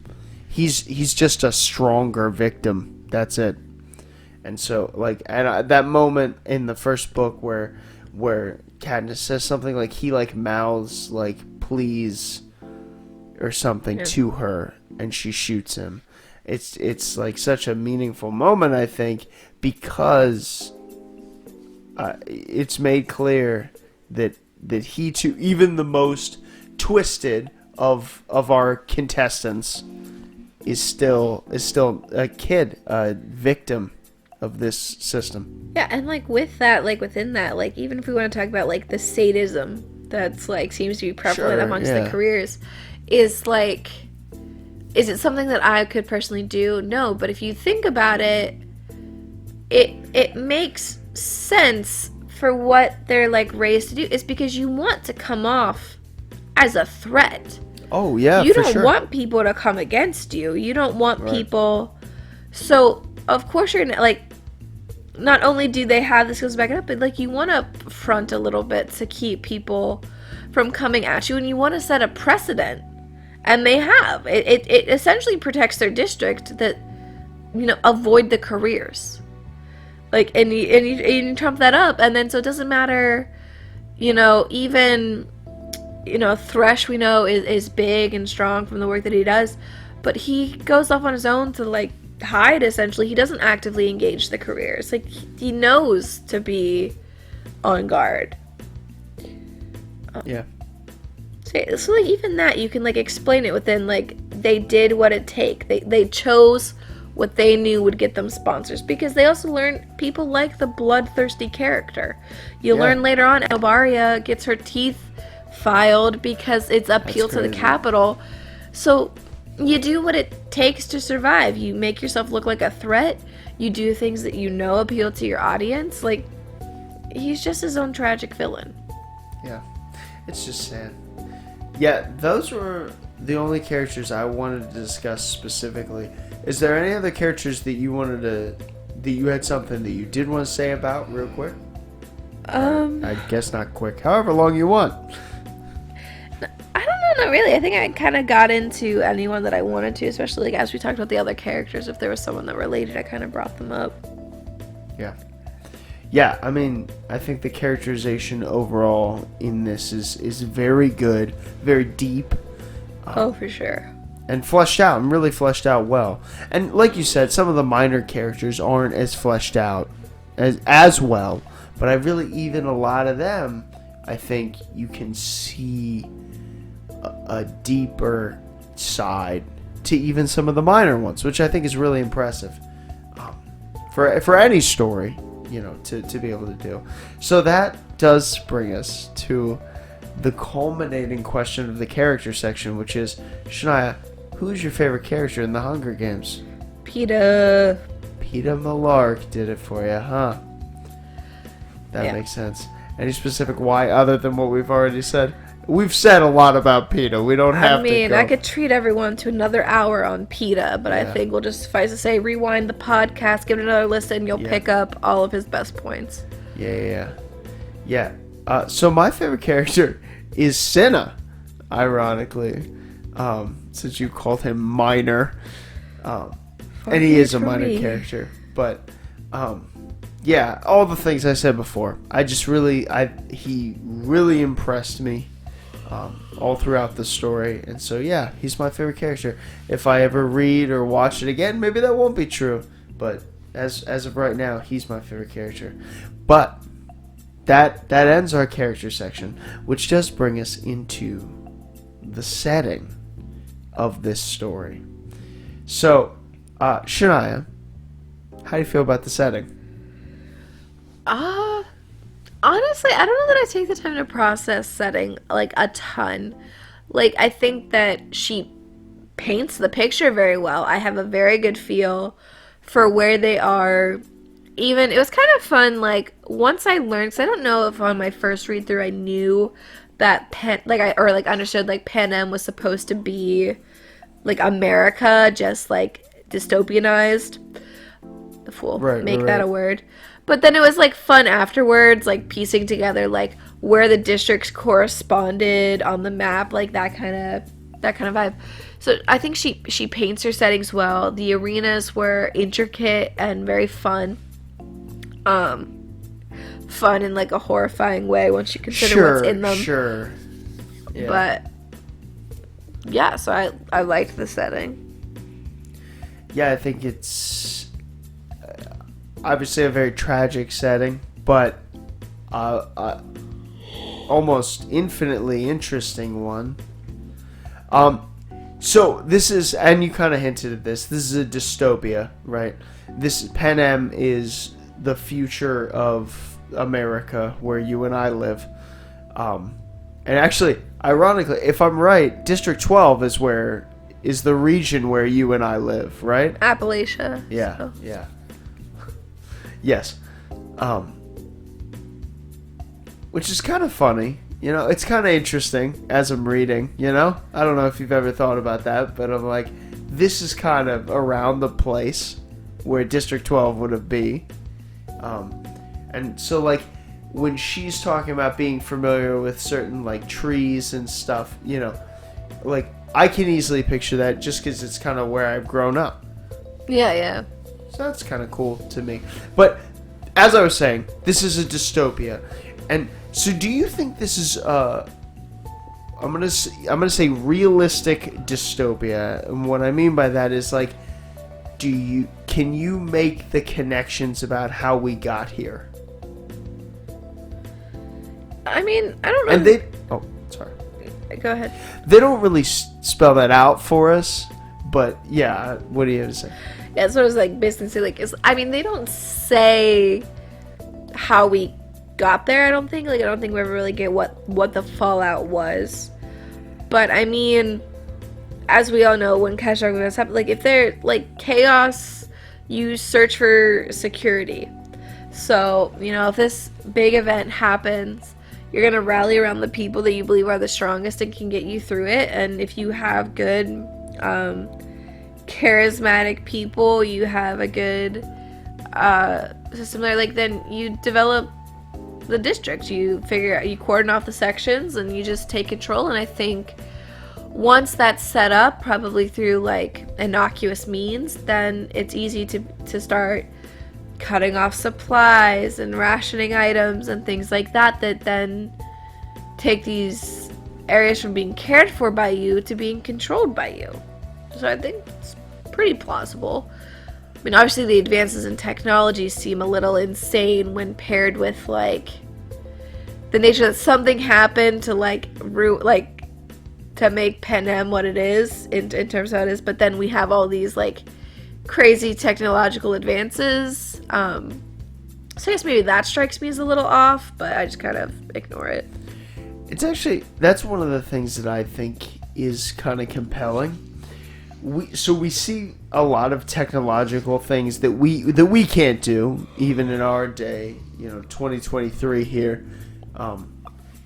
This being written much earlier than that. I'm not sure actually when this was written, but they have these technological advances that we don't have, which makes me think that this is in a future. This is still a future time.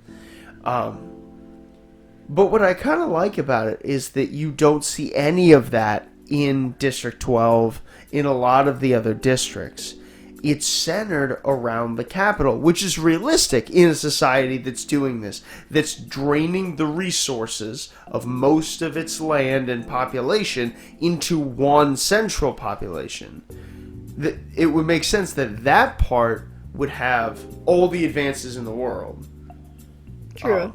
And then, but the District 12 is not that different than like a village now.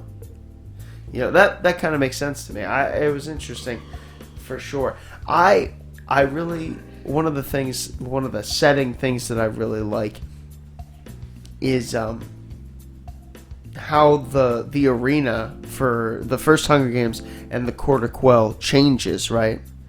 How it like in the first one, Katniss is in her environment, and I didn't quite understand how helpful that was, like, for her to be in that environment until the Court of Quell, where she's in an environment she's not familiar with at all. She's in like a tropical environment, and she doesn't know what to trust, what not to trust. Yeah. And how much that affects her survival abilities. And it would naturally. Mm-hmm. And it kind of makes you it made me look back at the first Hunger Games and think, wow, it's really lucky that she was in the environment she was in the first Hunger Games. Oh yeah, that determines so much. I like that, like, she makes note some games that have gone poorly, like people froze to death in one. I think Annie only wins her games because the arena floods and she knows how to swim. Like, the setting's impact is a lot. Like, it really changes their ability to survive. Opening up on on the water like that. Like, fortunately, Katniss knew how to swim, but like Finnick inherently has an advantage there. Right. Yeah, and even like the underground nature of 13 feels very oppressive. Yeah. Is there any other, obviously, we've already mentioned some, but is there any other ways that the setting enhances the story for you? If not, yeah, we've said a couple things, but... Not really, I don't know. I guess it's like partially setting, but also circumstances. Just like how much it shapes Katniss. I mean, just the district she's placed into. It's a forgotten district. She's barely getting anything that she needs. It's a dangerous jobs or what's available that leads to her father dying, and like, I mean, it's just she is because she's in District 12. Yeah.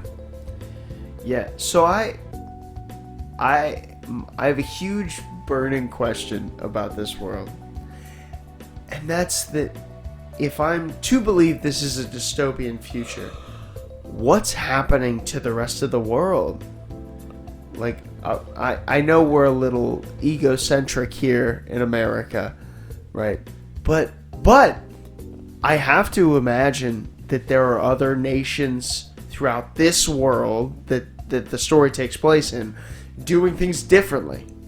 And I'm just very curious if the power balance was so unstable as it is in this story. Snow's power and the capital's power is very precarious, right? It just makes me wonder, what are the rest of the world? Is there anyone else out there? Are they not invested in seeing this system not be abolished? I just think about in our world, when we think about regimes that are kind of like this, that are this, dictatorship kind of thing, a lot of the world is focused on, okay, how can we resolve this and have this not be so terrible for the residents of that country, And we have a lot of systems for that. But that was just a question I liked, and makes me think about. That's really interesting to think about, because I have not, it's never crossed my mind. I've just been like, oh, we're at Panem, this is all there is. But like, you're right, like, are there other countries going on right now? Do they know what's happening there? Do they not know? Are they having their own thing happen? Like, what's going on? So I've never thought about it before, but it's an interesting thought. Yeah, I would say overall, I think the setting is very interesting. I like that it kind of takes place in a future our world. Yeah, I think it does help the story communicates what it needs to communicate for the story. Did you have anything else on the setting? All right. Well, then we will move on. Okay, Shania. So we've gone over the characters, we've gone over the setting, and so the last piece of the story that we got to talk about is the plot. A pretty major piece of any story. Oh, you know. Especially a story like The Hunger Games, I think relies very heavily on the plot. But before we kind of talk about some of the things I wanted to at least touch on in this section, what are some of the plot beats that seem to stick out to you or mean the most to you that you want to start with? I don't know exactly how to describe it, but I think maybe like I mean, everything that Peeta does is perfect. Boy has not made a wrong move ever. This is just the Peeta appreciation show. As it should be. The Peeta podcast, if you will. I don't know if we're going to go with the PP. I don't know if we can do that. All right. But I think always seeing like the juxtaposition of Katniss and Peeta together, how they work, like any of their interactions just leads to such like, it's so gripping because it's The Hunger Games is not a love story, but the love story in it is so like compelling. So I love seeing them play off of each other, whether it's how they reunite in the first book and how they're going to take the berries together, or how they play off of each other as they try to navigate catching fire, and their teamwork and watching Katniss fall for Peeta, I should clarify, and then just like in Mockingjay, like not just coming fall back over together, you know. Yeah, I don't know. They have such really cool moments on their own, like seeing Katniss like flex her stuff, but I like seeing them together. Like their big moments are probably some of my favorite moments. Okay, yeah, I can see that. I think that, I mean, as we've talked about, the clear winner for the Peeta Katniss Gale relationship thing is definitely Peeta. It's interesting that you talk about the love story. That is the part of this story that is not compelling at all to me. Not the Peeta stuff.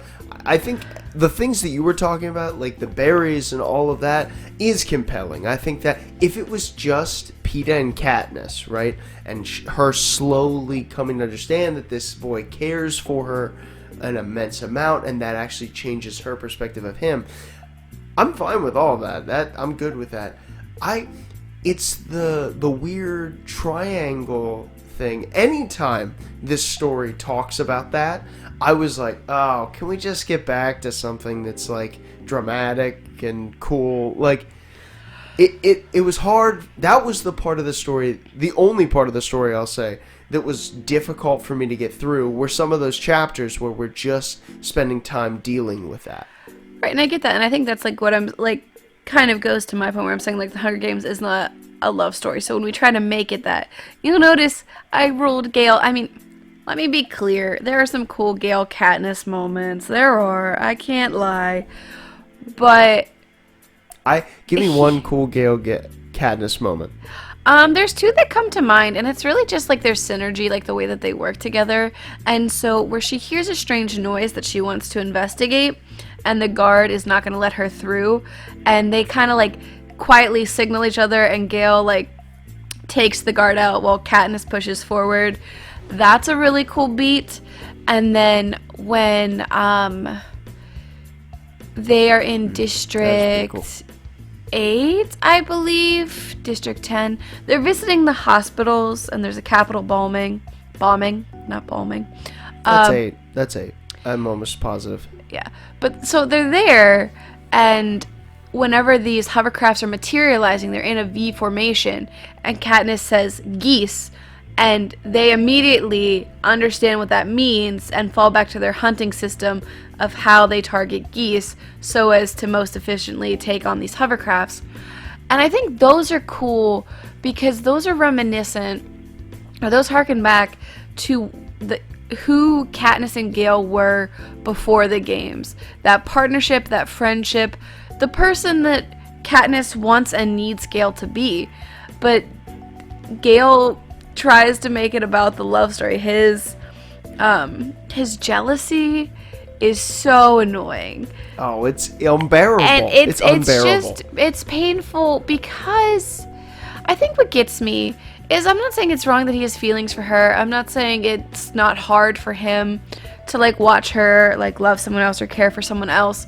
But like, I am saying, like, it's not the time, Gale. Read The Room. I mean, he was even getting jealous of Finnick. Like, it's too much. See, I'll defend this again. Finnick is the hottest person on the planet. I'm okay with a little bit of jealousy there. Not after you see him with Annie. Not the way he looks at Annie. My goodness. I could walk in to you naked with that man, and I would say nothing happened because it's Annie. Me personally, naked with him? I don't. I'm just saying, not Finnick. You know, like he wouldn't do that to Annie. You know what I mean? I believe that, but like, he doesn't know. This is not important in any sense of the word. But fun to debate nonetheless. I suppose. So I have just a few things that I definitely wanted to touch on, and we might touch on some other plot points as we work through these. But let's talk about the first reaping, pretty much the very beginning of the book. This is the what we'll call the call to action for the whole series. Really, is when Prim's name is announced. Do you have any thoughts on that? I mean, it's such a tragic, cool moment. Like Katniss volunteering is incredibly true to character. It's a super powerful moment. It's interesting that it's like unheard of in the games. Like, has no one ever loved their sibling this much? Although I kind of get that, but I could also understand being like paralyzed by that fear, because what this means is certain death, and Katniss goes into it thinking that too.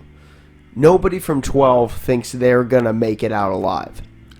That's true. And I think it really just like, it shows to really like outlining Katniss' character that protecting Prim is like such a core tenet of who she is, which makes it so tragic. Like, she shouldn't be picked. It's her first year in the Reaping. Katniss will not let her take out I don't think that I say it right, Tesserae, whatever it is that they get, that's like their fuel, their rations. That's how I said it, Tesserae. So they get that. She doesn't let Prim take any out. And so Katniss does the most to protect Prim. And you see that even with, like, she doesn't think about it. She's just moving. She can't let this happen to Prim. So that, which makes Prim's death, spoiler alert, makes Prim's death so heart-wrenching. Because it was all, in a way, it was all for Prim. It was all, even beyond, like, even if not specifically, as in the first Hunger Games volunteering, but conceptually, to end the world they live in. Not the world they live in, but to end, like, that government, that culture, to keep Prim safe forever. And that can't be realized because Prim dies before it happens. Yeah, in a very meta sense, the games did kill Prim. They got to her eventually. Just not the way... Became a much bigger game. Right. And ultimately, much has changed about their world by the end of the third book.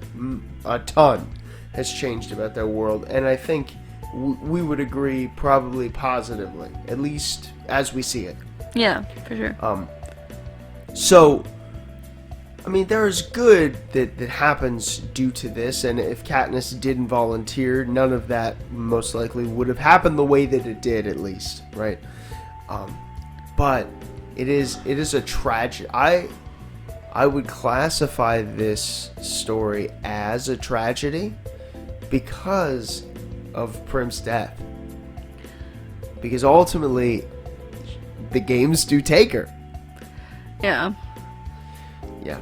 I really think Katniss is very cool. It would be an incredibly difficult decision to be able to make in the moment, and that's why I wouldn't like put it past any siblings who didn't, volunteer for their siblings. It is so core to who Katniss is that she protects Prim. That it makes sense that her body's response to that information is to volunteer, because that's so core to who she is. And so, like, that makes sense, but man, it will be hard. And this is a lot of the things I think Katniss does throughout this series, are these moments that are very hard to, like, these things that she just kind of moves to do.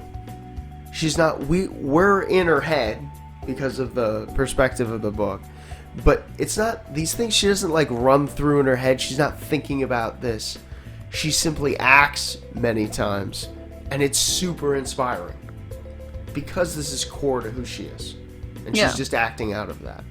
But speaking of, this is core to who she is and she's acting out of that, a lot of the first games is performative for Katniss, which is interesting because it's an area obviously she is bad at. She's not performative, right? She's not good at that, as we talk about in the beginning. Peter's the one. She's atrocious, yeah. Yeah, Peter's the one who's performative. Katniss isn't. But she knows people are watching her. She knows she's trying to get sponsors, that Haymitch is trying to send them things, or at least her things, she thinks, through these sponsors. And so she knows she's being watched. And that, one of the interesting things that comes out of this is Rue's death scene. And really the alliance with Rue in general, and Rue as a character. What do you think about any of what I just said? I mean, I love the relationship. That, again, kind of points to Katniss's true nature that I think she doesn't want to acknowledge, is because I think she presents herself, or kind of even likes to think of herself, as a more detached, emotionless person. She's pragmatic. She doesn't have the feelings. And that's part of what plays into her decision, like, early on, where she talks about, like, never wanting to be a mother, never wanting to have a family. And that reads so cold and detached, but when you give Katniss a small life to protect, in the form of Prim, in the form of Rue, that's what she does. She feels this affinity, there's similarities that she finds to Prim, just in the youngness, the vulnerability, the tragedy. So the partnership makes complete sense to me. And it kind of continues to be Katniss's thing, even in, like, Catching Fire, where Haymitch makes fun of her for, like, some of the people that she wants on her team that are comparatively, like, weak or whatever. Like Katniss is not about the big, brawny thing. I think at her heart, she's a protector. And so she kind of gravitates towards people who need protecting. So that partnership makes sense to me. And the flower grave, we'll call it, seems a little strange to Katniss's character in a way. Like, she doesn't seem like that kind of, like, as much as I think she's actually emotive, she's not sentimental in that kind of way. It seems like an extra endeavor. But I can also think of her, like, coming up with that spitefully, where she's still being true to her and just being like, no, she deserves all the beauty and memorialization that you're not going to give her, because this was a beautiful young life and you took it, like, as, like, a call out to the Capitol. That's, like, the kind of, like, spite sentimentality I could see from her. Yeah, and I think there is at least a large dimension of that decision to do that floral arrangement out of spite, because she does know she's being watched, and she does want to make a mark for Rue on these games that will be unforgettable. And if you're thinking about these being broadcast as, like, a show to other people, this would be this whole actual games, right, the first one would actually be incredibly interesting, I think. I'm not for the, arena killing of children, but if you were trying to make, like, a narrative with it, it'd be great. It'd be very easy as an announcer to make a narrative, and this would be a crazy highlight, right? But it also says, "Screw you, Capital.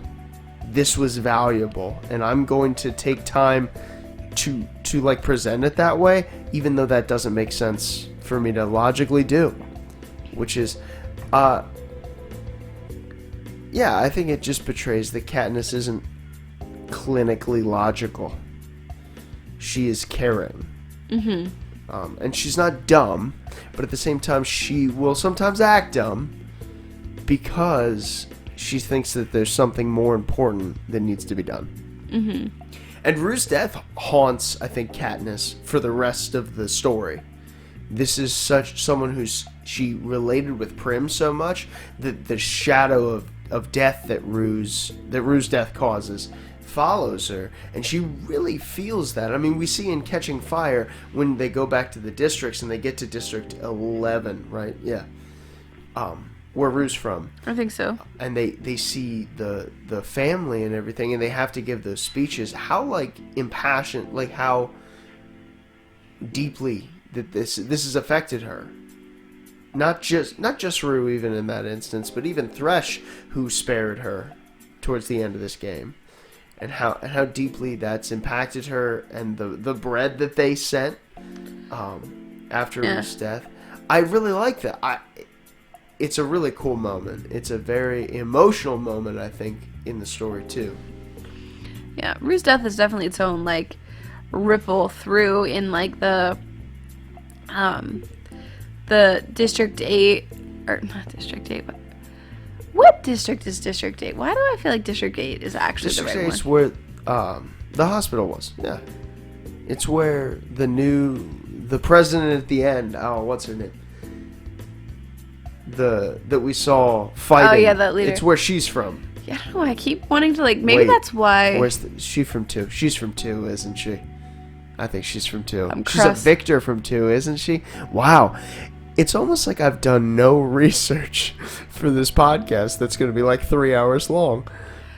You're good. There's so many pieces. There's so many. I just keep mixing up because I keep feeling like District 8 is agriculture, but like the hospital and stuff is where the textile is. Anyway, all this to say, yeah, Rue definitely like sticks with them, and you can tell the feelings that Katniss has where she feels like she's being reproached until finally she speaks about it. And I like that Katniss addressing it is sort of what seems to be start the next moment of the movement. Like they wait until Katniss does speak for that song to go up and that moment to happen. And I feel like it's almost like looking to see, is Katniss gonna play ball? Meaning, is this fire gonna keep going, or is she already like snuffed out? Which is kind of, I don't know, Katniss becoming the figurehead is always so funny to me in a way, because that's not, in a way she's a natural leader, but she's not naturally like the charismatic force to like draw she's like a leader, but not in the way like a politician is a leader. She's a leader in like, she's the person like on the work crew that like does the most and brings you along with her kind of leader. Like that quiet leader. But like Snow makes his own enemy and like perpetually does it and makes her way bigger, gives her way more power than she ever needed to have. You know, it's just kind of a little bit like a self-fulfilling prophecy, I guess, that I find kind of funny. I think one of the things, though, about kind of the way the story's written is that we don't really know for a lot. In fact, I think one of the narrative elements in Catching Fire specifically is that we don't know what's actually going on out there, and there's a ton we don't know. So it does look like she's not that big a deal, but Snow is very concerned about the appearance of things, and that the appearance of things shows no weakness at all. And she's clearly is a weakness. She clearly is someone who has skirted the rules, as we'll talk about right now. The end of the first games with the berries, this decision to kill themselves, which is very cool. Do you have any thoughts about that? I mean, you don't have to, but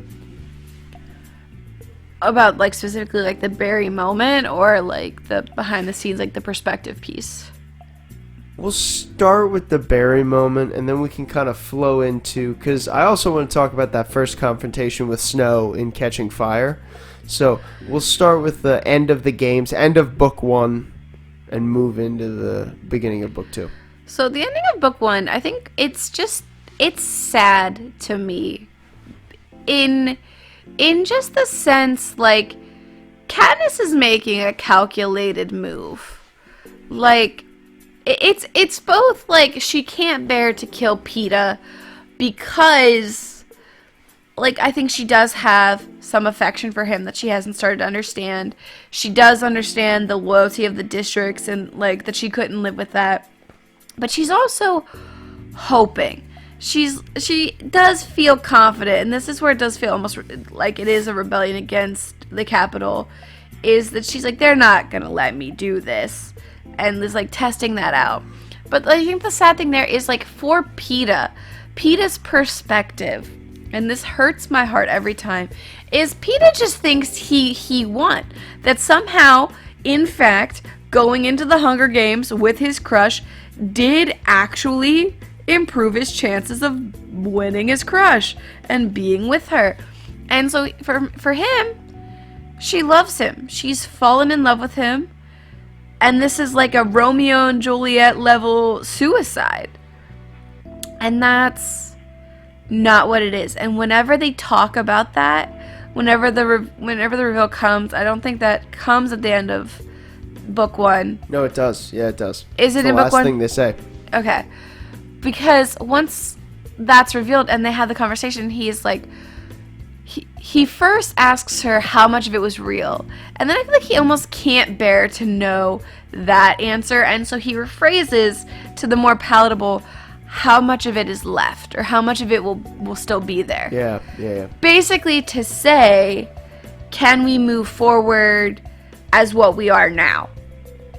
And it's just, it's so sad, because I feel like the answer was like, maybe, because District 12 lives in obscurity. No one's out there looking for anything. Like, Snow, like, I guess, like, there's the Victory Tour, but we could have played that way differently, and Snow could have, like, backed off on the limelight, and maybe Katniss and Peeta would have eventually found their way to each other again, just living as victors, putting on a show when the Capitol came to town, maybe, but moving on. Or even if you had let them, like, have a tragic, like, falling out of some type, could have also worked towards your message of, like, even being a victor doesn't put you above the Capitol. But I feel like Snow just, like, makes her an enemy when he could have let her scurry back under a rock, because that's who Katniss wanted to be. But when you took her rock away, she's all teeth and blood. Like, yeah. This is one of my biggest problems with Snow as, like, a politician, villain, that kind of character. Because obviously this is not a story with, like, any kind of superpower fighting. They're humans, right? And they're dealing with human institutions. And this is one of my problems with Snow as this villain. He's too cruel. He's too cruel to make sense. And there are several times where I felt when I was reading it, I was like, Snow, this is almost so evil it's not making sense anymore. Why are you so invested in hurting Katniss specifically? And, like, narratively, I do understand why. Narratively, Suzanne Collins in our real world wants him to be a villain, the central villain, right? And I think he could get there either way. But she does not want him to be understandable in any way. There's no... I can think of no redeeming qualities about Snow. And I think this, like, kind of bolsters that. He's almost evil for no reason. yeah. It's just kind of like what you said about that. Like, he doesn't have to... It's the roses. Why leave the roses? That's a personal message to Katniss. It's not, you're not helping your cause at all publicly because no one knows. You just left one rose on the bookshelf. Nobody. Yes, you're going to psychologically unnerve Katniss, but if you truly were looking at this from like the political maneuver, you should know Katniss herself is not that big of a threat. Like, the girl, now especially that she's a rebel in book 3, is not that big of a threat to you anymore. She's a face, but not actual power.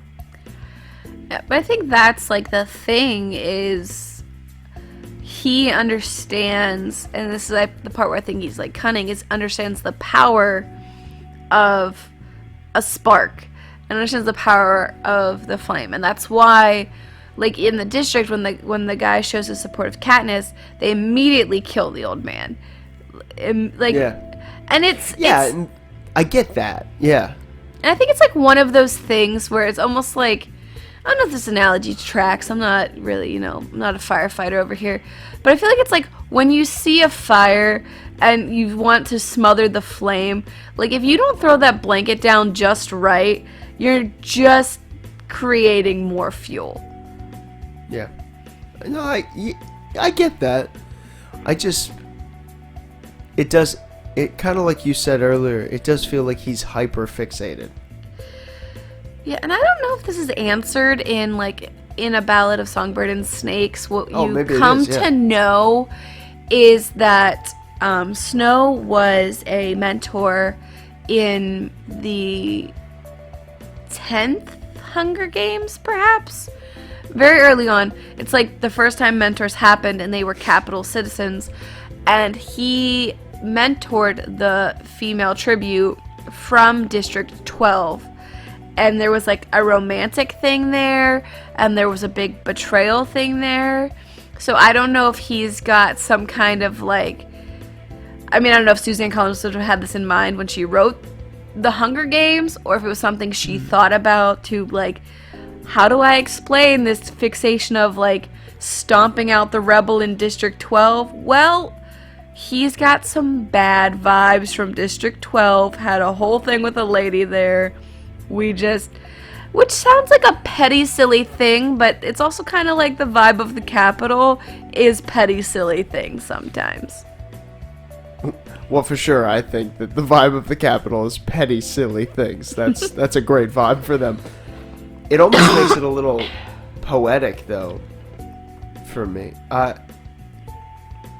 I'm gonna have to read A Ballad of Songbird and whatever else it's called.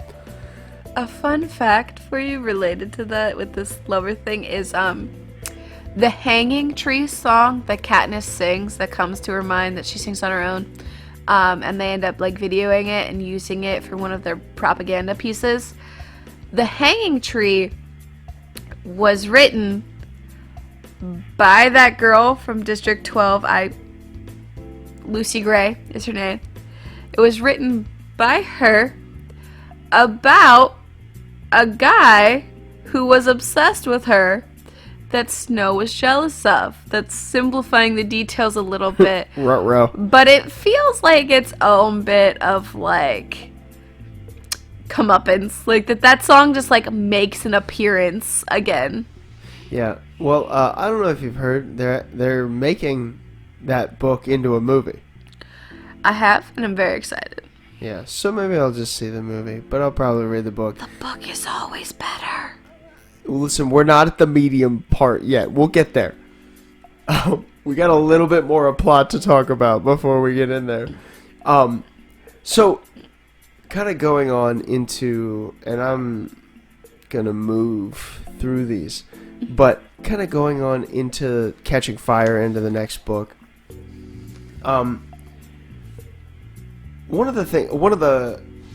There are several great moments. I think we've already kind of talked about some introduction to characters that were really fun, that were interesting and stuff like that.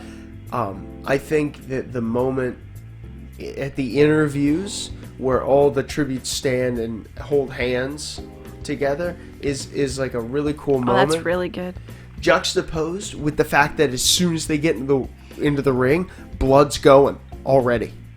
I think that's awesome. And I think even Katniss says in her head at one point, like, well, what did I expect? Everybody was just going to lay down their weapons and die? Like, no, of course not. We're here to fight. Even after that show. But that demonstration was very, very impactful. And especially to know that, in hindsight, right, by the end of the book, you know that several of these victors, maybe the majority of these victors, are conspiring in this plot with 13. They know that's happening. That's really crazy. And so this is a clear defiance of, and obviously what is one of my favorite moments in the whole show, or the whole book. I think I audibly gasped when I read that her dress had feathers on it. Because I was like, oh, Cinna, you're dead. There's no way you're going to live. But that's amazing. That was incredible. That's what makes him my favorite character. That moment was incredible. That whole interview scene was really good to me. And one of the other scenes from Catching Fire I really liked is when they first found out about the Quarter Quell, that they would go back. And Katniss runs into the basement of one of the other Victor houses and just lays there. It was such a deep and cool picture of this despair that just wrapped around her, and showing a little bit of the selfishness that Katniss is able to have now that she didn't have the opportunity to have. And I say selfishness, and I'm trying to use it in a positive way. She is able to focus inward because Prim's not in danger, her family's not in danger.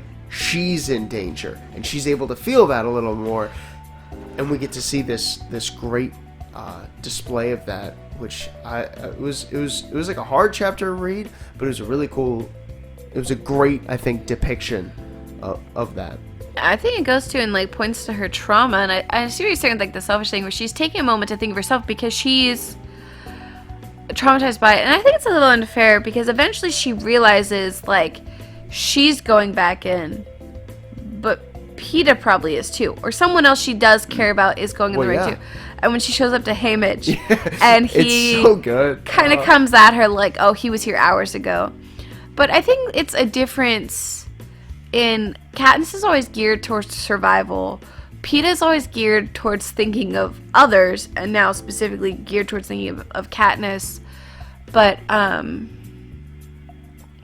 also, I think I might dare to say I think Katniss was more traumatized by the first games than Peeta was. Yeah. For the pieces of I 100% agree. Katniss was on her own for most of it, whereas Peeta had managed to team up with the careers, which was probably scary and stressful, but he was aligned with the power pack.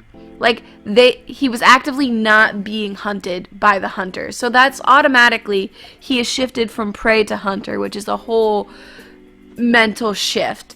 And he's worrying about Katniss the whole time, but Katniss is on her own, feeling betrayed.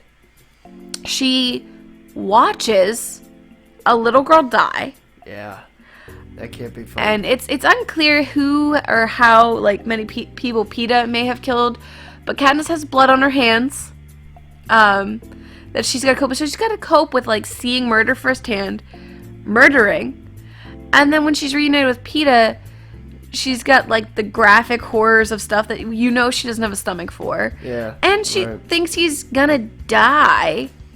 And then after that, just the complicated emotions of the love interest and trying to figure out how to play up these skills that she doesn't have. Not to say that Peeta had it easy. I mean, Peeta loses a leg, which is a little underplayed moment of the movie. So Peeta has trauma, but I think Katniss at that point has more. Yeah. Yes. I think that Peeta's simplicity in nature helps him deal with helps him deal with traumatic events. a little easier than Katniss, who's always thinking about what is the next way to survive. But I agree with you. I think she is more traumatized, and I think that maybe an escape mechanism for Peeta is to focus on Katniss.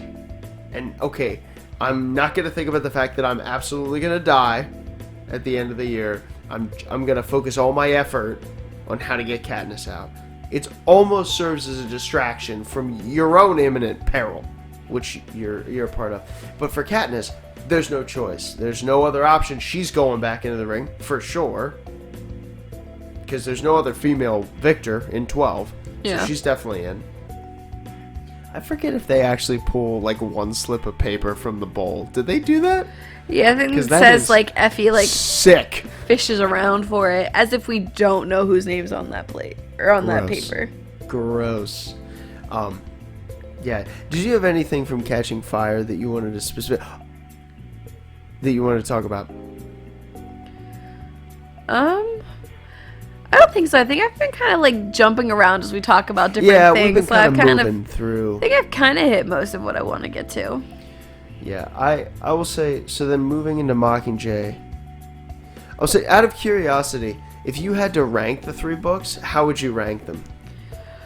How'd I rank Like, them? favorite to least favorite. Oh, I don't know. I mean, if you don't have it, that's fine. I'm so bad at ranking because there's so much I love about them in so many different ways. So I don't think I could rank them. Yeah, I only ask because I think Mockingjay, to me, is significantly less interesting than the previous 2. I like Hunger Games and Catching Fire a good deal more than I like Mockingjay, and I think it's just there's a huge change that happens in Mockingjay where we're not dealing with the games anymore, right? We're dealing with the war, which Yeah. is different. And so I think maybe that's why I don't like it. I still liked Mockingjay a lot. I think it was a good conclusion to the story. I didn't like it as much as the other 2. Yeah. But Katniss says once in Catching Fire, and then I think thinks about it a little bit in Mockingjay. This idea that is District 13, is it evil for them to have existed and not ever sent aid? And I just wonder what you thought about that. Like how the morality of 13. What's your idea there? I mean, I'm not a fan of their leader. I find the morality questionable. The comment about livestock breeding still gets to me sometimes. But to some degree, I do get it. Because despite even like the presence of nuclear weaponry, like they do have this fear of being squashed. Like the rebellion happened. They almost didn't make it. Like probably the thing that saved them is the mutually assured destruction. Like one rebel up there was like, wait, I found the big red button, guys. But that was only going to like damn them all. But as they build back up, like you have to make sure, like you can have a big, like you can deal a heavy blow, but if you don't hit an area that matters, it doesn't mean anything. If you swing and miss, it doesn't matter how much force you put behind it. So I think the sort of biding their time and waiting for like the right moment and the right energies where like they have a face for what they're doing and they can muster up the forces. So it's like it's tactical, I guess. Sure. Yeah, I agree. I don't think every time Katniss would say that, I was kind of like, I don't think that they're like morally off for that. I just think that they're biding their time because they honestly don't have the straight up manpower. They need the districts to cooperate to have a war. They don't have the manpower by themselves. Yeah. But speaking of their leader, speaking of Coin and her eventual demise, what do you think about this as a conclusion? And it's not the very end of the series. We'll talk about the very end in a second, how it all wraps up succinctly. But it's kind of the last push, that second to last chapter. What do you think about those events? Oh, it's so good. Oh, it's awesome. It's so good, right? It is like the coldest thing Katniss has ever done because she just gets it. She just understands. She's talked to Snow and kind of realizes it, or at least the seed of doubt is planted, but she's had enough of like the sneaky back dealings, and so she looks at this and there's only one solution, and she's prepared to die. And I can't remember, I've been seeing the movie clip in my head more, but I'm not sure if it plays out exactly like this in the book. It's just TikTok's been kind of rampant with these scenes. Well, I have not seen the movie clip in years, so I might know. But when she shoots Coin, like, that is immediately, she is prepared to die. This is one of those, like, I'm gonna leave the world better. So she shoots Coin and immediately goes to take her nightlock pill, and Peeta stops her. Peeta's there immediately, which says a lot about who Peeta is, that, you know, everyone else is watching this, like, fallout happen, but Peeta goes to her. Peeta catches what should have been this, like, swift motion, because everyone's, like, watching Snow, and then when the shot goes wide, we're looking up there, like, no eyes should have been on Katniss, but Peeta's were. So that's cool in its own right. That's great, yeah. It's awesome. But she was prepared to die. Like, she was, the understanding, sure, I cannot let this woman take power, but she's the one the crowd favors, so I gotta make them pick again. Yeah. It's just like such a cold, cool moment. Yeah, it's awesome. It's very cool. I don't know if we talked about this earlier. This has been a long podcast, but I think this is why both Katniss and Haymitch voted to continue the Hunger Games in that meeting. I think we need Coin to be there and be undefended. She needs to think that we're on board, right? Yeah. And so this is because Prim is gone now. This is Katniss probably at some level wants to leave the world now, and she's still going to leave it not in the hands of who is simply a palette swap for Snow, because the differences are so minimal, right? Yeah. You can see how this will become the new capital, right? I can see that makes sense to me. But it doesn't end that way, right? And if it was a true tragedy, it would, right? Mm-hmm. But it doesn't. So what do you think about the full ending, all things considered? How do you think that the story wraps up? Oh, beautifully. I like that we just leave Katniss thinking she's absolutely insane and gonna die any moment in the depths of this mansion for a while they're like deliberating. That just seems like a Haymitch thing to do, honestly. Yeah, that makes sense. But I love these agreements and how we're like doing our like little we're doing our own like back alley dealings. We're like, she can go back to the district, but she's got to do these like therapy sessions. I like how the doc is just not. He's just like, whatever. We'll hop on a call every week. And then the doc Peeta shows up and is like, he can't keep pretending to treat you. Like, he's got to treat you. It's sad to me, like, I mean, District 12 starts rebuilding, but it is sad that Katniss returns kind of alone because she doesn't really feel like she has Peeta. Gale goes on and works in weaponry because we knew Gale ain't worth nothing. I do, to be fair, I laugh, but I do think that is an incredibly cold move of Gale. I get why he did it. It feels very cold. It's just like he didn't have to, you know. There were still people. Like, he could have had something there, but he just poured himself into something else. Like, it's almost like he couldn't leave the war behind because he was still working in like weaponry and defense. Like, he had to go there. So maybe it's his own thing he's going through. But Katniss was abandoned. the mom doesn't come back, and like again, I get it. It's very clear to me that like the mom is not mentally well.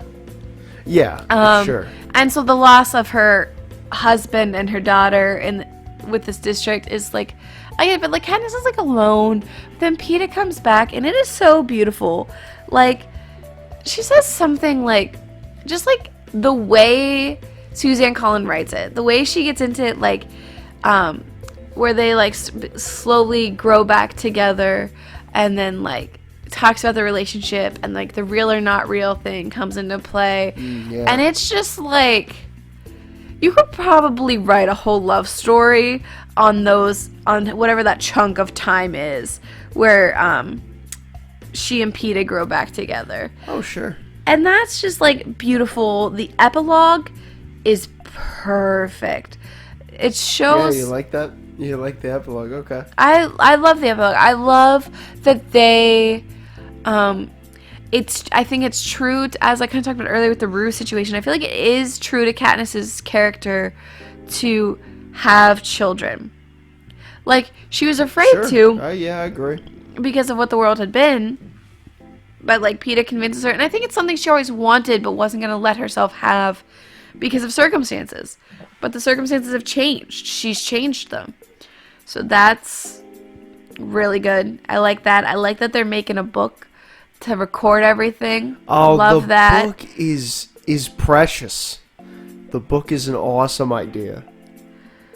It's so good. It ends so beautifully, but it's still... And it involves Haymitch, and it brings him in. Yeah, I like it. Oh yeah, Haymitch, like him getting that is so good. And I love that. I love learning that Annie and Finnick have a son. I do not. It That makes hurts. it so it much hurts worse for me. But it's good. But I think that's what I love too, is like, even though I don't think she shies away from like the dystopian universe she's created, and we don't just suddenly, like in typical young adult literature, we might like wrap it all up with a nice bow and be like, bad things happen, but it doesn't really matter. But it's kind of like the same thing, like the epilogue is the same vibe of how Katniss describes Peeta, like that dandelion that tells you spring will come. Like, everything was bad. Sometimes things are still bad, but there's good inside that bad. And that's the bittersweet thing that the epilogue is, I think. Yeah, and not to get too far to the moral, but that's a pretty good life advice. Oh, for sure. Everything is hard. Sometimes everything is hard, but there's hope there. Yeah. Anyway, do you have any more plot comments before we take a hike to a whole new section of the podcast? I don't think so. I feel like I kind of got to everything I wanted to. That is fantastic. Okay, so as much as we could probably talk about the actual story and the characters of the Hunger Games for a long time, we've got to do something else with this podcast as well. Several other things. And so the next section is the medium. The Hunger Games is a novel. It was written down as a novel, and that's the way it was presented and the way that you and I engaged with this story for this podcast. And so this section kind of tries to look at what is important about that, about the fact that the story comes in the medium that it comes in. So, Shania, what's unique and important about the fact that this story is a novel? I mean, that feels like such like a big question. I think I can only get into like the strengths that come from like this perspective of being in a book, and I think it's like also how you take it meaning. So for me, for like books, like I think a novel is the only medium in which I can so completely immerse myself into what I'm taking in, and so I feel like that kind of immersion really helps to like have a world like this grip you. And with that, as part of that, both like the first person style for this is, so I'm in this particular medium, I'm able to be right in there with Katniss, and I'm feeling it, I'm getting it in real time, processing it with her, and Collins like uses this like super, like the imagery, the graphicness, like I just feel like I'm there and I'm experiencing it, and it hurts because I'm there. I love them too. I've lived it too. Like it's that kind of like immersive feeling that I think makes the story sink so deep and be so impactful for me, at least. Yeah. One thing that I think a novel will allow you to do is take as much time as you want. Right? And so, one thing I actually appreciate about Suzanne Collins and her writing is that every book is 27 chapters exactly. They each have 3 sections divided into 9 chapters. There's something so appealing about it to me. It's weird that I never noticed. Like, I noticed the parts, but it never, like, clicked in my brain, like, how it was divided. It's so formulaic. It's just interesting. I like formulaic things. Not everybody's like that, but I really like that kind of structure. But what I mean when I say, like, there's no, like, end, like, time span problem there is because the chapters can be as long as she needs them to be, right?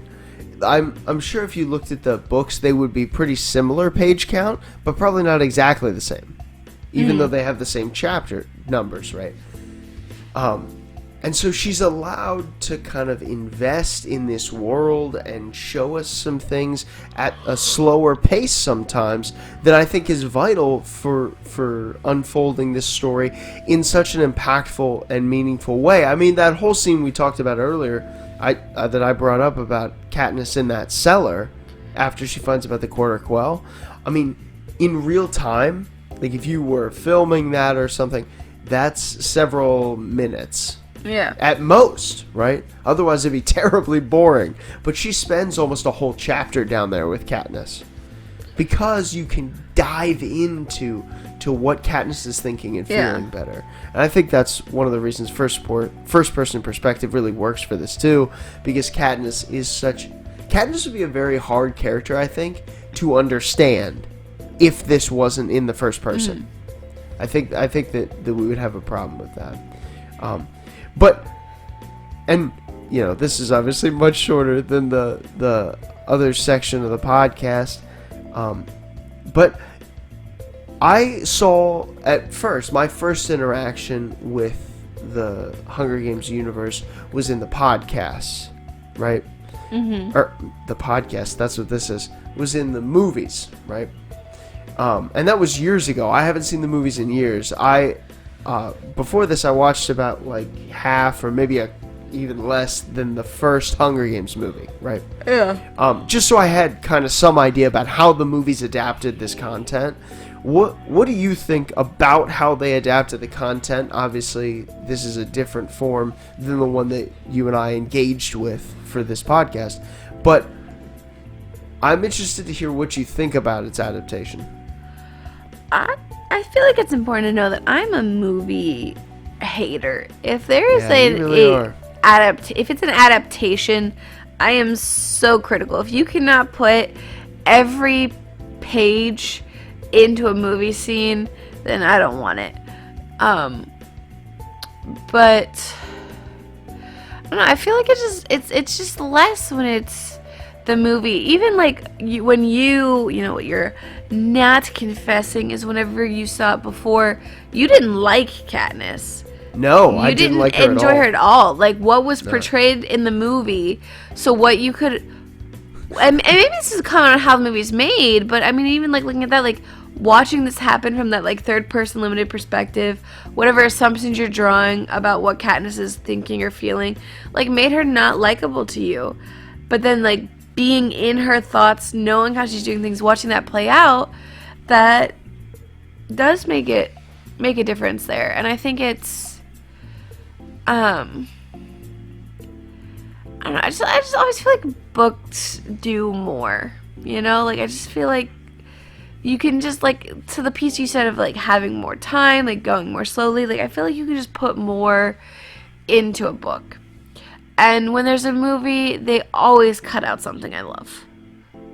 Yeah. From the little bit I saw the first movie recently, this is my big problem. I think that the book allows the first-person perspective that really helps Katniss as a character, and it allows for time for us to slow down, which is something that the movie just can't do, right? You got to pack a whole novel into an hour and a half. I mean, that's an impossible task, especially one as detail-oriented as The Hunger Games. So, I mean, I don't blame the movie. I think it's a well-made movie. I think it's just so hard to adapt a whole novel into singular movies. Yeah. I know I asked too much, but I'm gonna ask anyway. And that's fine. Is there anything else about the medium that you wanted to bring up? Anything else about the fact that it's a novel that you thought would be important to share? I don't think so, no. All right. Well, we'll move on then to my favorite part, which is the third part, the moral. Okay, Shania. So all we have left now to cover on the podcast is to get, as I said, the part that I find the most interesting about stories, pretty much the reason I started this podcast, and that's the moral. I'm very confident that any story we experience has something to tell us, something about the real world that we can take and look into and examine. And I definitely think The Hunger Games is no exception to that. But as you think about the story and as you read this story, what do you think this story is about at its core? That, I think, is such a complex answer because it's really, I think, it's a clear social commentary on, I guess, broadly corrupt government, and you see that explored, like, through the first two books. It's more in like are we complacent or should we rebel? You know, what is the rule when our government is failing us and is so corrupt? And then once like that full war does break out, though, we shift into the conversation of like, what is it, like just war theory, the idea of what ends and what means are justifiable, which is very stark in what Katniss is deciding between and the stance that like Peeta takes on issues versus Gale. So it's, I guess, boiled down, it's like just what to do when your government is corrupt and puts you in their murder games. That is, while still terrifying, somehow less terrifying than the actual story, reading it. Okay, so then what does it say about that? If that's what it's about, what does it say? If you think the question is, what do you do when your government... Say it again. Say it exactly how you said it. I mean, you might not remember. That's a big ask from me. But I think it's just like what to do when the government is corrupt. Okay, yeah. So what do you think the story is telling you to do when your government is corrupt? And possibly putting children in a murder game. That's a little too specific, but I will say, if you find that your government is putting children in a murder game, maybe let's implement some strategies. Well, I think it's what we see Katniss do. She tries to motivate people. You do have to fight against it. You do have to stand up and stand together. And that's what we see. Katniss, she starts as the single flame, the spark of rebellion, and grows to become this Mockingjay, where she gets people behind her who believe in her mission. We see the victors unite together and go into this Hunger Games. Like, they present the United Front as like a, sort of a move before the game starts, but like that behind the scenes United Front and rallying the troops and the rebellion in the districts, and just the message of hope in dark times, I think, is very prominent. Even going to the epilogue then, where we get Katniss, and she's kind of talking about why she chose Peeta, but I think it still drives home the message of hope, the dandelion after the winter.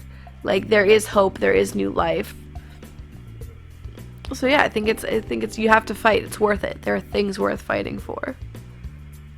Okay, so you're saying that the story is telling us not what do you do when your government's corrupt? The story says rebel. And not only does it say rebel, but it's seeming to imply that it is worth it. There are things worth it to rebel for in that situation. In what is clearly, in their situation, an incredibly harsh and oppressive government. I mean, this is like government oppression, all that dial's turned all the way up. Yeah, and I think it's you have to fight back, but also like in a sense of like do the right thing. Like there's a morality there. There's a line. And one of the big contentions you see between Katniss and Gale is Gale crosses that line. And because in that rebellion, in Katniss, her fights with Gale, the fact that she kills Coin is to understand that in that rebellion, you can't become the people you're fighting against. And so the importance of like not losing yourself, because I'm not saying necessarily it's a call to arms for everyone. You think in the Capitol, Tigress gives them shelter in the bottom of her shop. Like that's its own rebellion. It's not massive. Cinna doing the costumes. It's not combative, but it is dissension. It is speaking absolutely against an oppressive regime. Yeah, and so everyone in this instance has their own way that they can implement this rebellion, right? This standing up to that oppression, right? So, yeah, you're right, of course. Not everyone's a fighter. Not everyone's going to be a soldier. Now, there are soldiers, and they are needed. Boggs is a needed guy. He's a needed presence, right? Yes. For the war to exist. But so is Cinna. And so is Katniss. For this rebellion to be successful, to overthrow the oppressive regime. I kind of agree with you. I think that what I came up with was I think this story is essentially about rebellion against oppression, which is kind of what you said. I would go even greater than governments. I think it's more encompassing. This is definitely specifically about a government that is oppressive. But I think that this heart of rebellion, it actually is very, it feels very spirit of the time that these books were written and they came out. That this young adult rebellious spirit was like a very popular thing at the time. I don't know if you remember when we would have been in freshman year, right, when these books came out, maybe late middle school, early freshman. Yeah, so right in that period, I don't know if you remember some of the pop culture experiences that you had at that time, but there's a lot of teen rebellious spirit, and that, I think, is a little shared with teenagers. But I'm thinking of like artists like Avril Lavigne, who is like trying to present this punk rebellious persona. This was like the hot stuff at this point. Not to say, that doesn't say this is a good idea or a bad idea, but simply says this is definitely a product, I think, of its time. I think if you wrote it now, it would be a little different. I mean, I think the irony of that, though, like, yeah, if you wrote it now, it'd probably be a little different in terms of, like, the zeitgeist, but the thing is, a big discourse in young adult literature, like, talking about dystopian in particular, is the dystopians of today are trying to be what the Hunger Games were, and they're not quite catching it. Like, there's something that she's done here that other dystopians just have not been able to grab that same way. Yeah. Well, I think part of it is it feels very fleshed out and real. I think she kind of helped herself by setting it in a situation that feels so far from reality, but has these semblances of our world, right? Panem's supposed to be in, like, the continent of North America, right? If I'm correct. So, like, there's things to tie to, there's things to tie us to reality, but at the same time, the world is so wholly different than what we have around us that she can play with that and play with the ideologies really well. I think that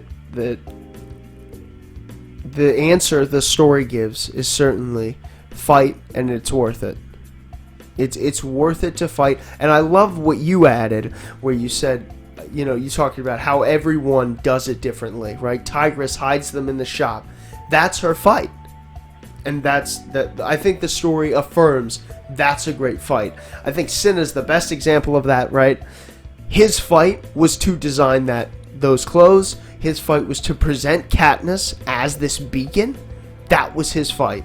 And he did it with excellence. And that's why the story praises him so highly, I think.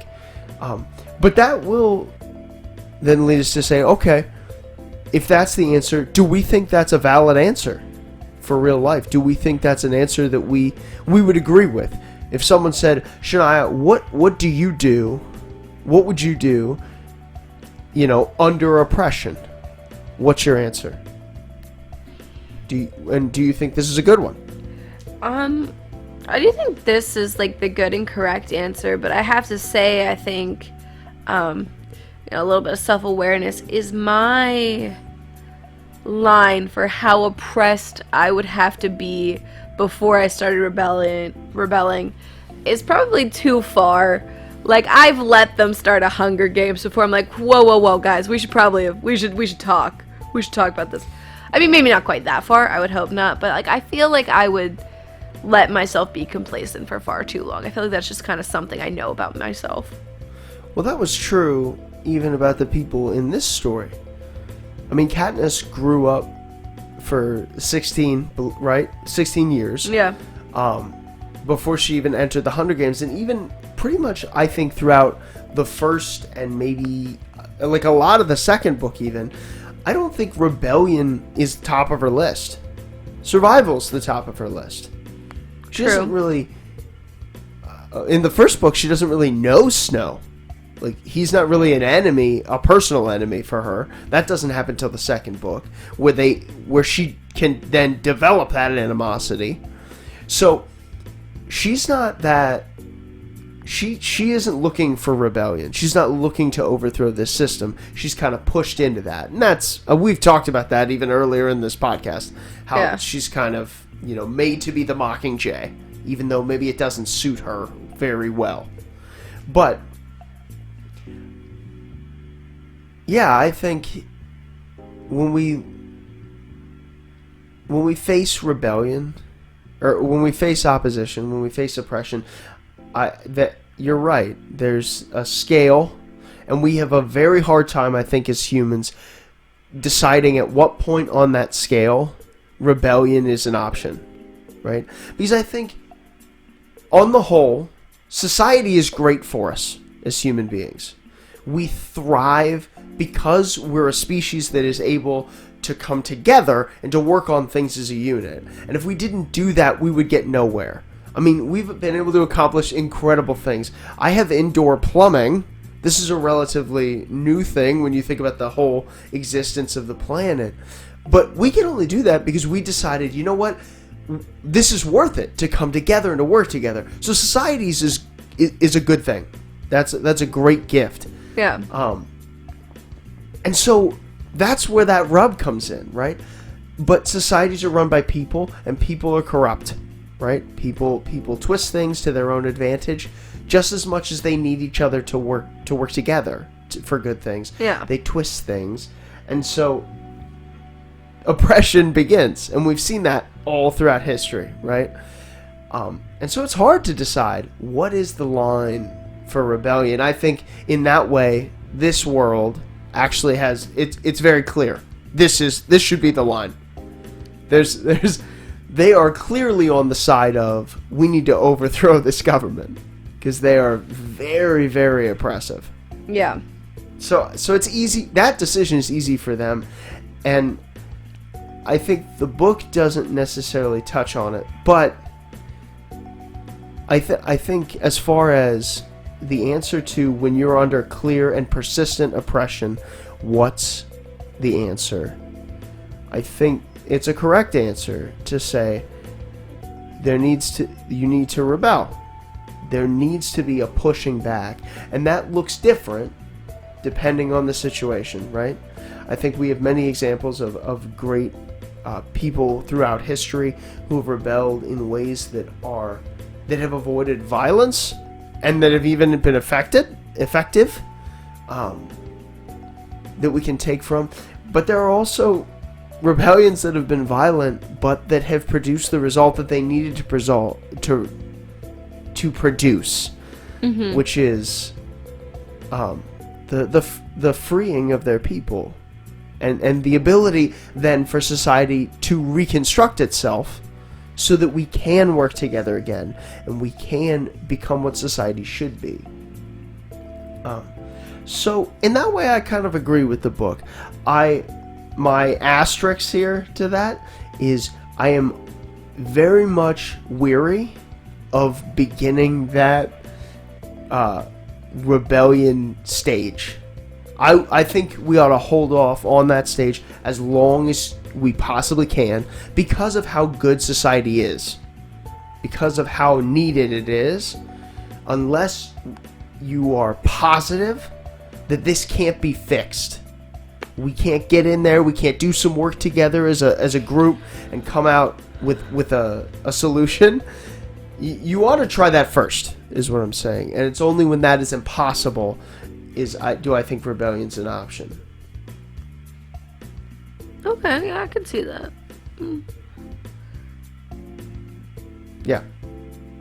Yeah. Now, while I think that's like the main, like the overarching narrative, I think there's a couple other little things the story says that I found really interesting, and I wondered if you, well, we'll go, whoa, hey-o. We'll go this way first. Is there anything that you think specifically about, things that you picked up? And it's fine if there's not. Like I said, I have a couple that I wanted to talk about. But is there anything that you have on the top of your head that you would like to talk about?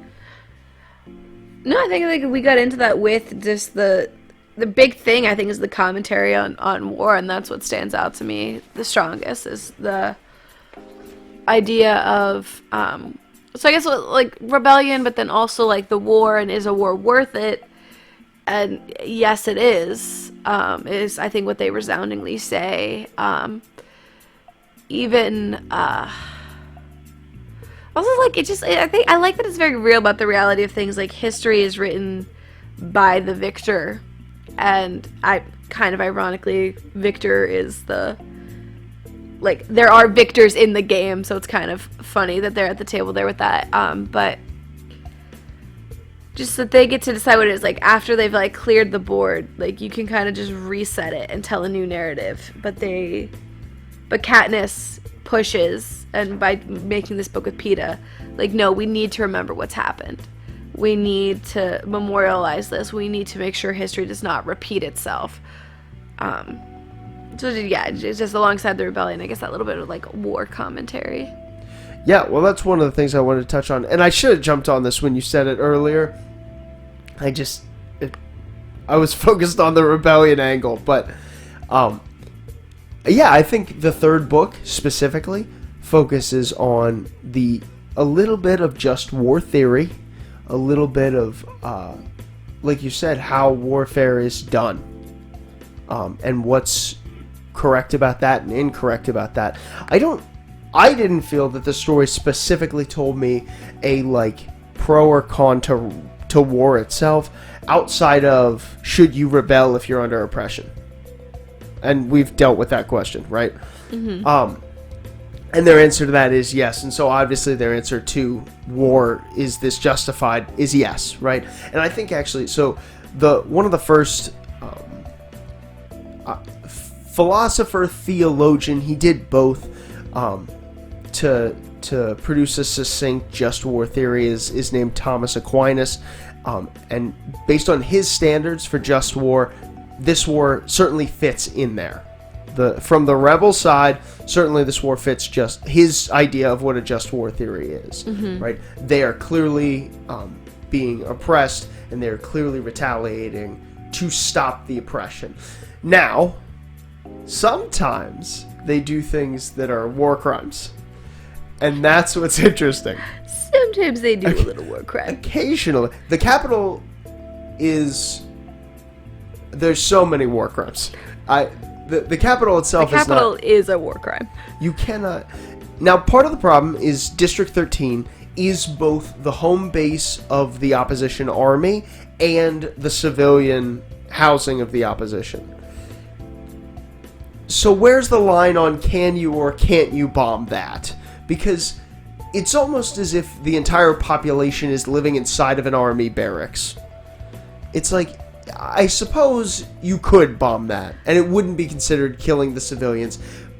But you know you're bombing women and children. Yeah. You know who you're bombing. That's what I'm saying. And then you send flowers, too, just to be extra petty. Okay, At the the very flower- least, you knew a 16-year-old girl was in there. Yeah, I'm much more concerned about the Hunger Games as an institution when we're talking about war crimes, because you're definitely killing children. And no, that's a big no-no. We don't love that. Oh, yeah, which we have a convention against that, don't we? And pretty much every pod is its own war crime. Those are messed up. You can't... I think disintegrating bones is wrong. Yeah. I guess if you could figure out a way to do that, like, nearly painlessly, maybe that would be okay. I'm more concerned with, like, poison. That's a big no-no. That time the street opened up and swallowed a bunch of Capitol citizens. Yeah, that's no good. That's your own people. I mean, That time we bombed children and first responders. Yeah, well, who did that? An ambiguous war crime, but a war crime nonetheless. I'm giving it to Coin. I think Coin did it. I think that's clear. This is what I'm saying. You can't become the people you're trying to destroy. Once you also start committing war crimes, you've gone too far. That's it. You got it. I think that the most interesting part about the war theory in these books to me was this idea of how far is too far. If we're clearly on the side that is oppressed. We're on the good guy team, right? Mm-hmm. We're on the side that should be the good guys. And so how far can we take this and still be the good guys? And I think that because that's one of Gale's uses, I think, in the third book, is to show you someone who has so much determination and anger to the enemy that he's willing to do anything. I mean, it is incredibly disturbing. I think I mentioned this earlier, too. The fact that Gale is willing to trap those people in the mountain in District 2, in, the nut, right? That's what they call it. That's sick. That's so hard to think about. Because it's a fear that's so acute to Gale. He would know that fear on a personal level. And he lost his father to that. And he doesn't, he's quick to say, just do it. And that's the idea of, he has stopped seeing these people as human. Your enemy is still a human, even if they're evil. And when you stop seeing them as human, you stop having the ability to make decisions that aren't cruel. Yeah. But that are effective. And we see that in Katniss's response to that. Right? In her running down and trying to talk to the guy. It does end in a funny way. But, well, I mean, funny to me. Not funny to Katniss, who was shot through the abdomen. But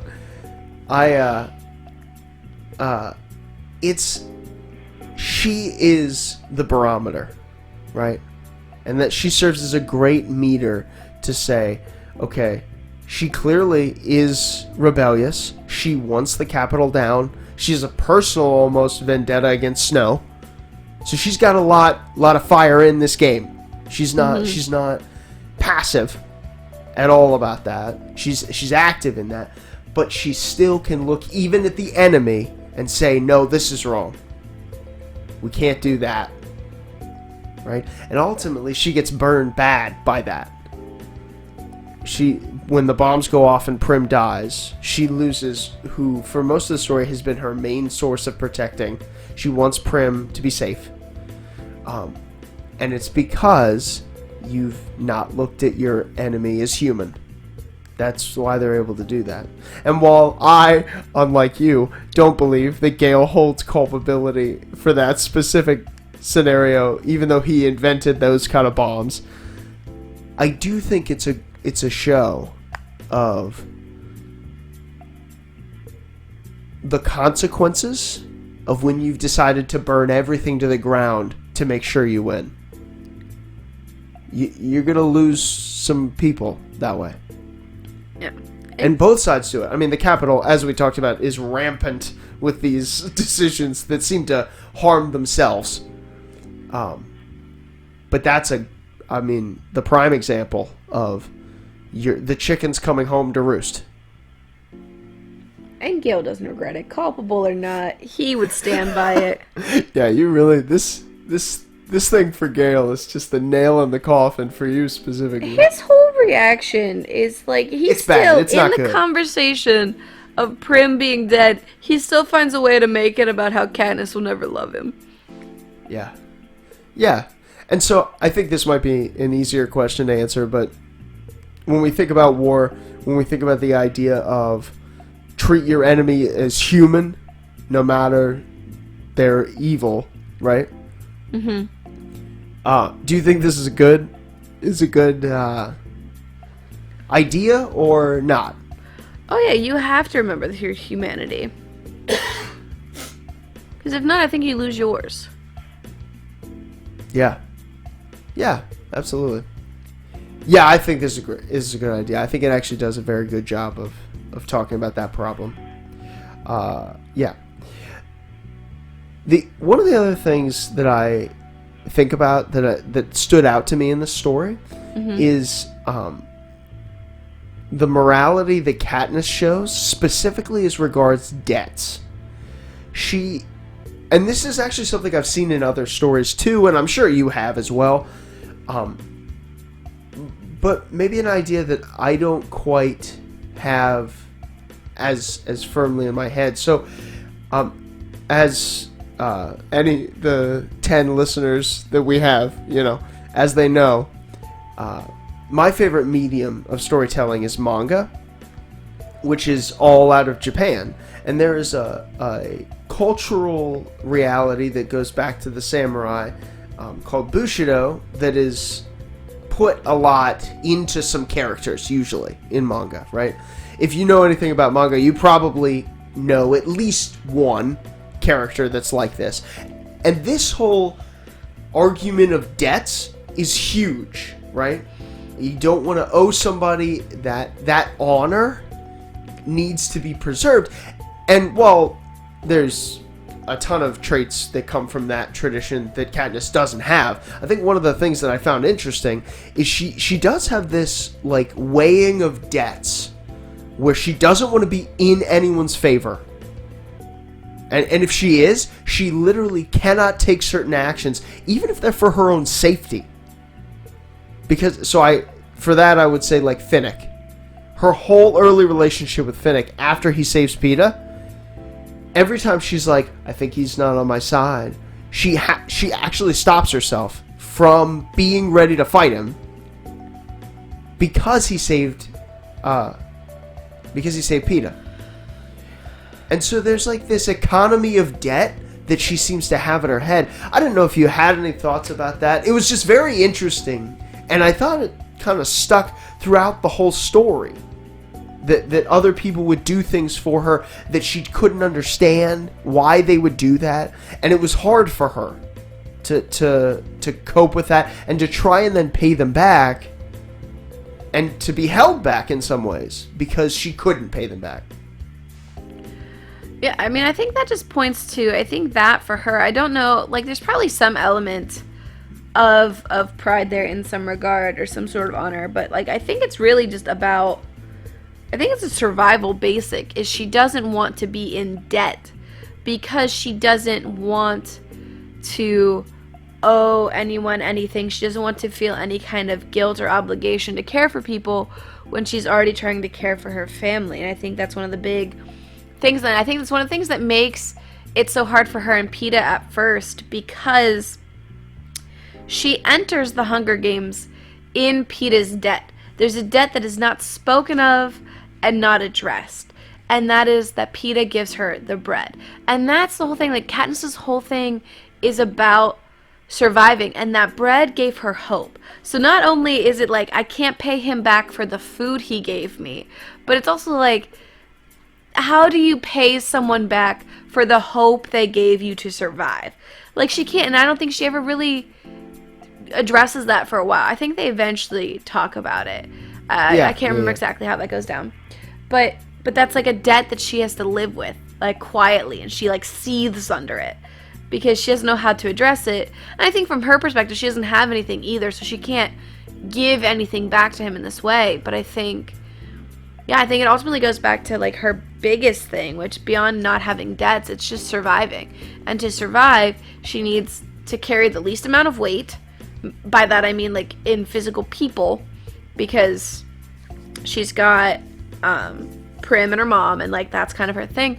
And then you see that play out in the Hunger Games, is she commits to having, like, these deadweight characters with her, even going so far as to carry Mags, which I can't remember. I'm kind of mixing the dialogue of book and movie, but, like, when Mags is reaped the second round, or when she steps forward and volunteers, Katniss comments on how weak and frail and unlikely to survive this woman is. But, like, Katniss takes her own turn carrying Mags, like they all do, and because they're a team, they're in each other's debt, they're working together. It's such like a, I don't know, it's like a cool loyalty thing of hers that I think it's just one of those things, like, she tries to avoid it because she sees it as weakness. Yeah, I think it is too. I think she sees that too. And you've hit on the other thing I wanted to talk about, which is the what the story says about the importance of survival. But we'll focus on Katniss first. I think that, is it a weakness? So I think, first of all, is the story telling us that this owing of debts is a weakness? What do you think? I don't think so, because, like, they all pull through. Like, it does not bite her in the butt to choose these people. Yeah, I would say, resoundingly, it's saying it's not a weakness, because almost every time, and I'm sure there's one example, and if I had more people that listen to this podcast, maybe someone would tell me that example, but I don't. So, every time it seems like she owes someone, that doesn't end badly. Specifically for her. She thinks that she has opened herself up to harm, but she hasn't. She isn't harmed, even though she feels more open to it. And so I think the story definitely is saying it's not a weakness. And then I think, what do you think? Is this a good way to live? Is the owing of these debts, is this a weakness in life, in our lives? Obviously much less intense than her life, but is this a weakness? I mean, I definitely don't think so, but I think I would also categorize it differently, and that is to say, like, they're not debts so much as it is, like, that element of, like, community and mutual dependability. And, like, that's kind of, there's not, like, keeping a record, but it's almost like the way that she and Gale work together, that give and take, where she doesn't feel in his debt because they have a mutual partnership.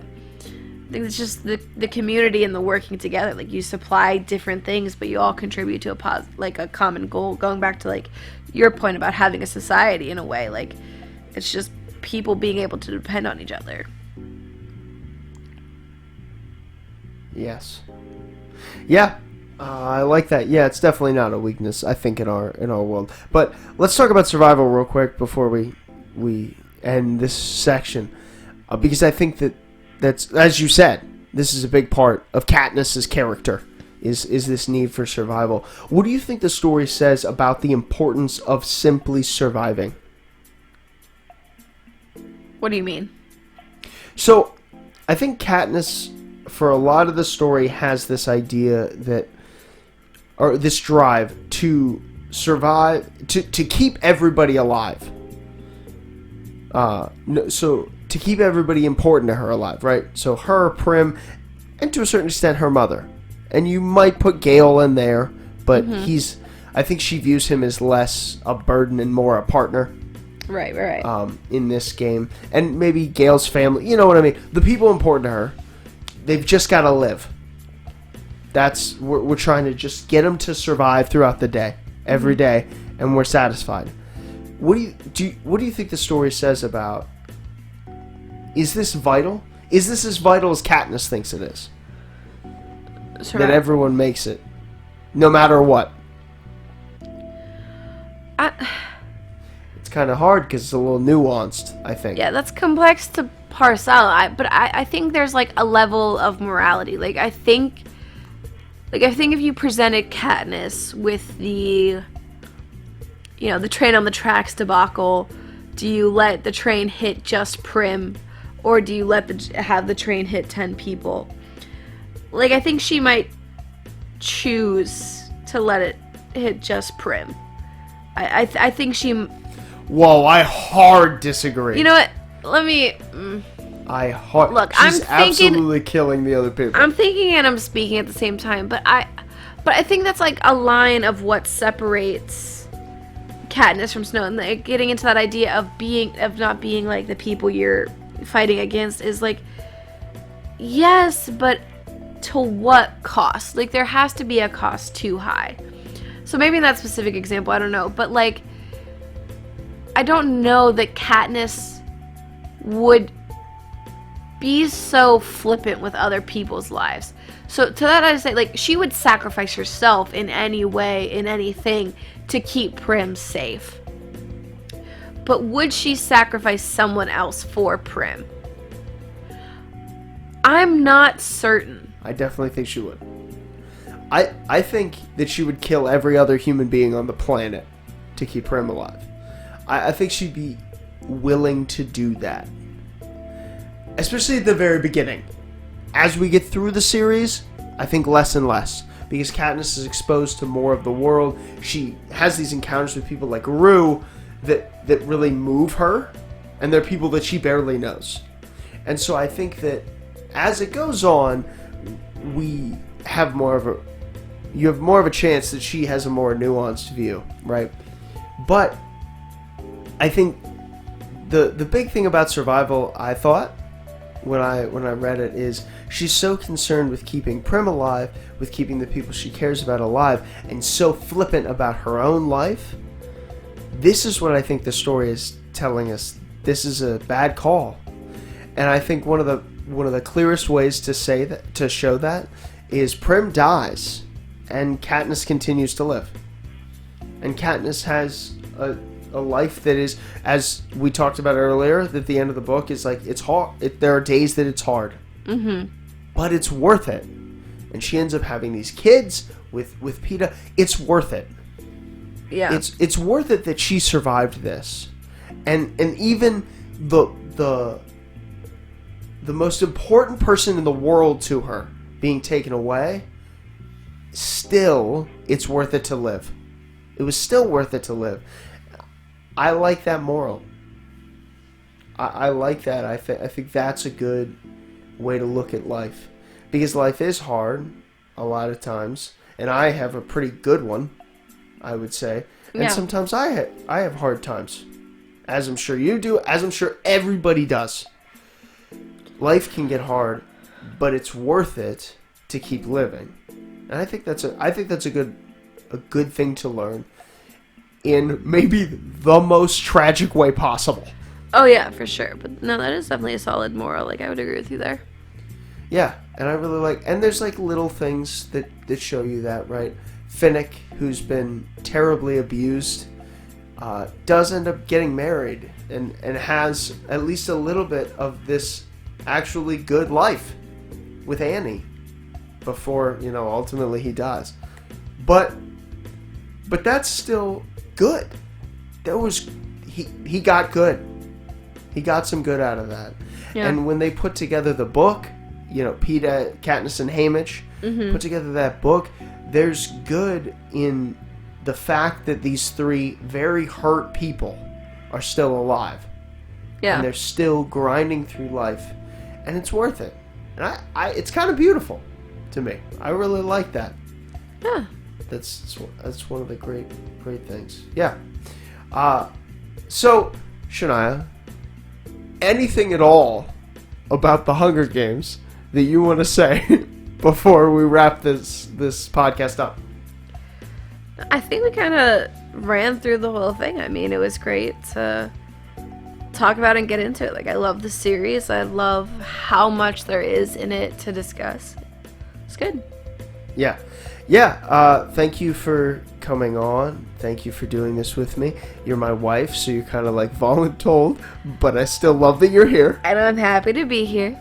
I love that it took us a couple rounds to get this done, and you've provided me with ideas that will hopefully help this be better in the future, which is great.